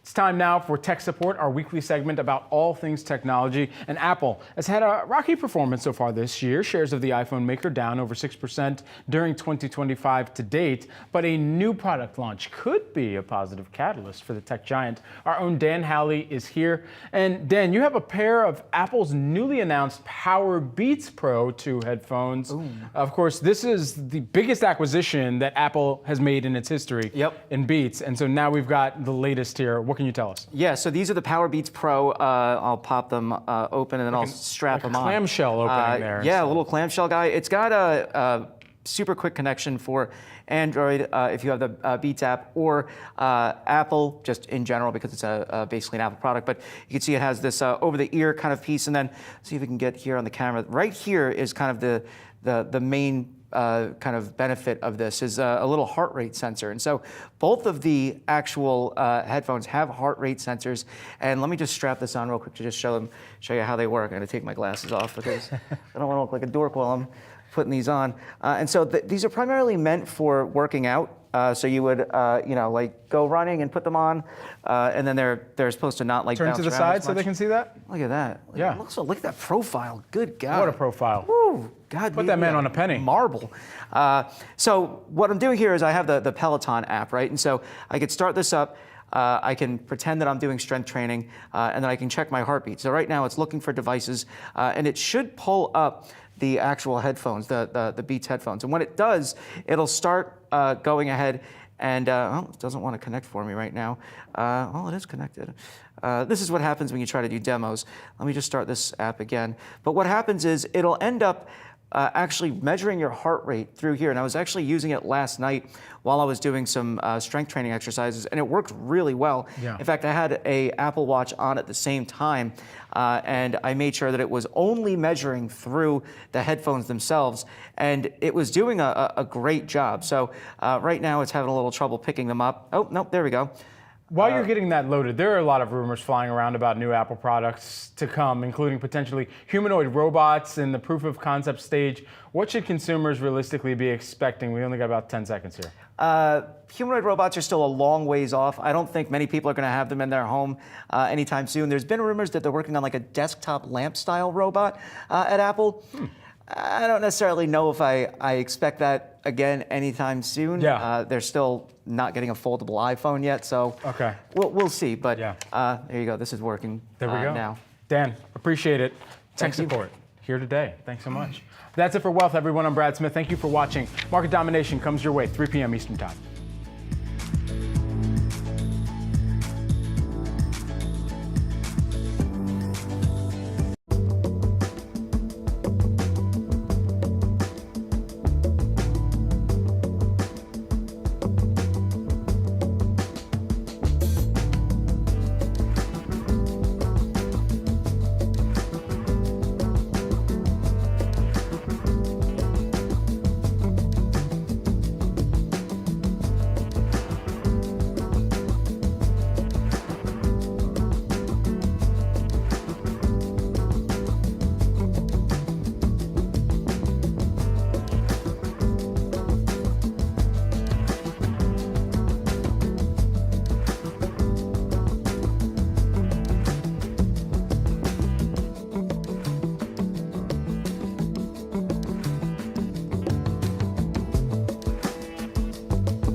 It's time for Yahoo Finance's Market Minute. Stocks off the lows of the session, but still in the red following that hotter than expected January inflation print. Fed Chair Jay Powell also reiterating that the Fed has more work to do.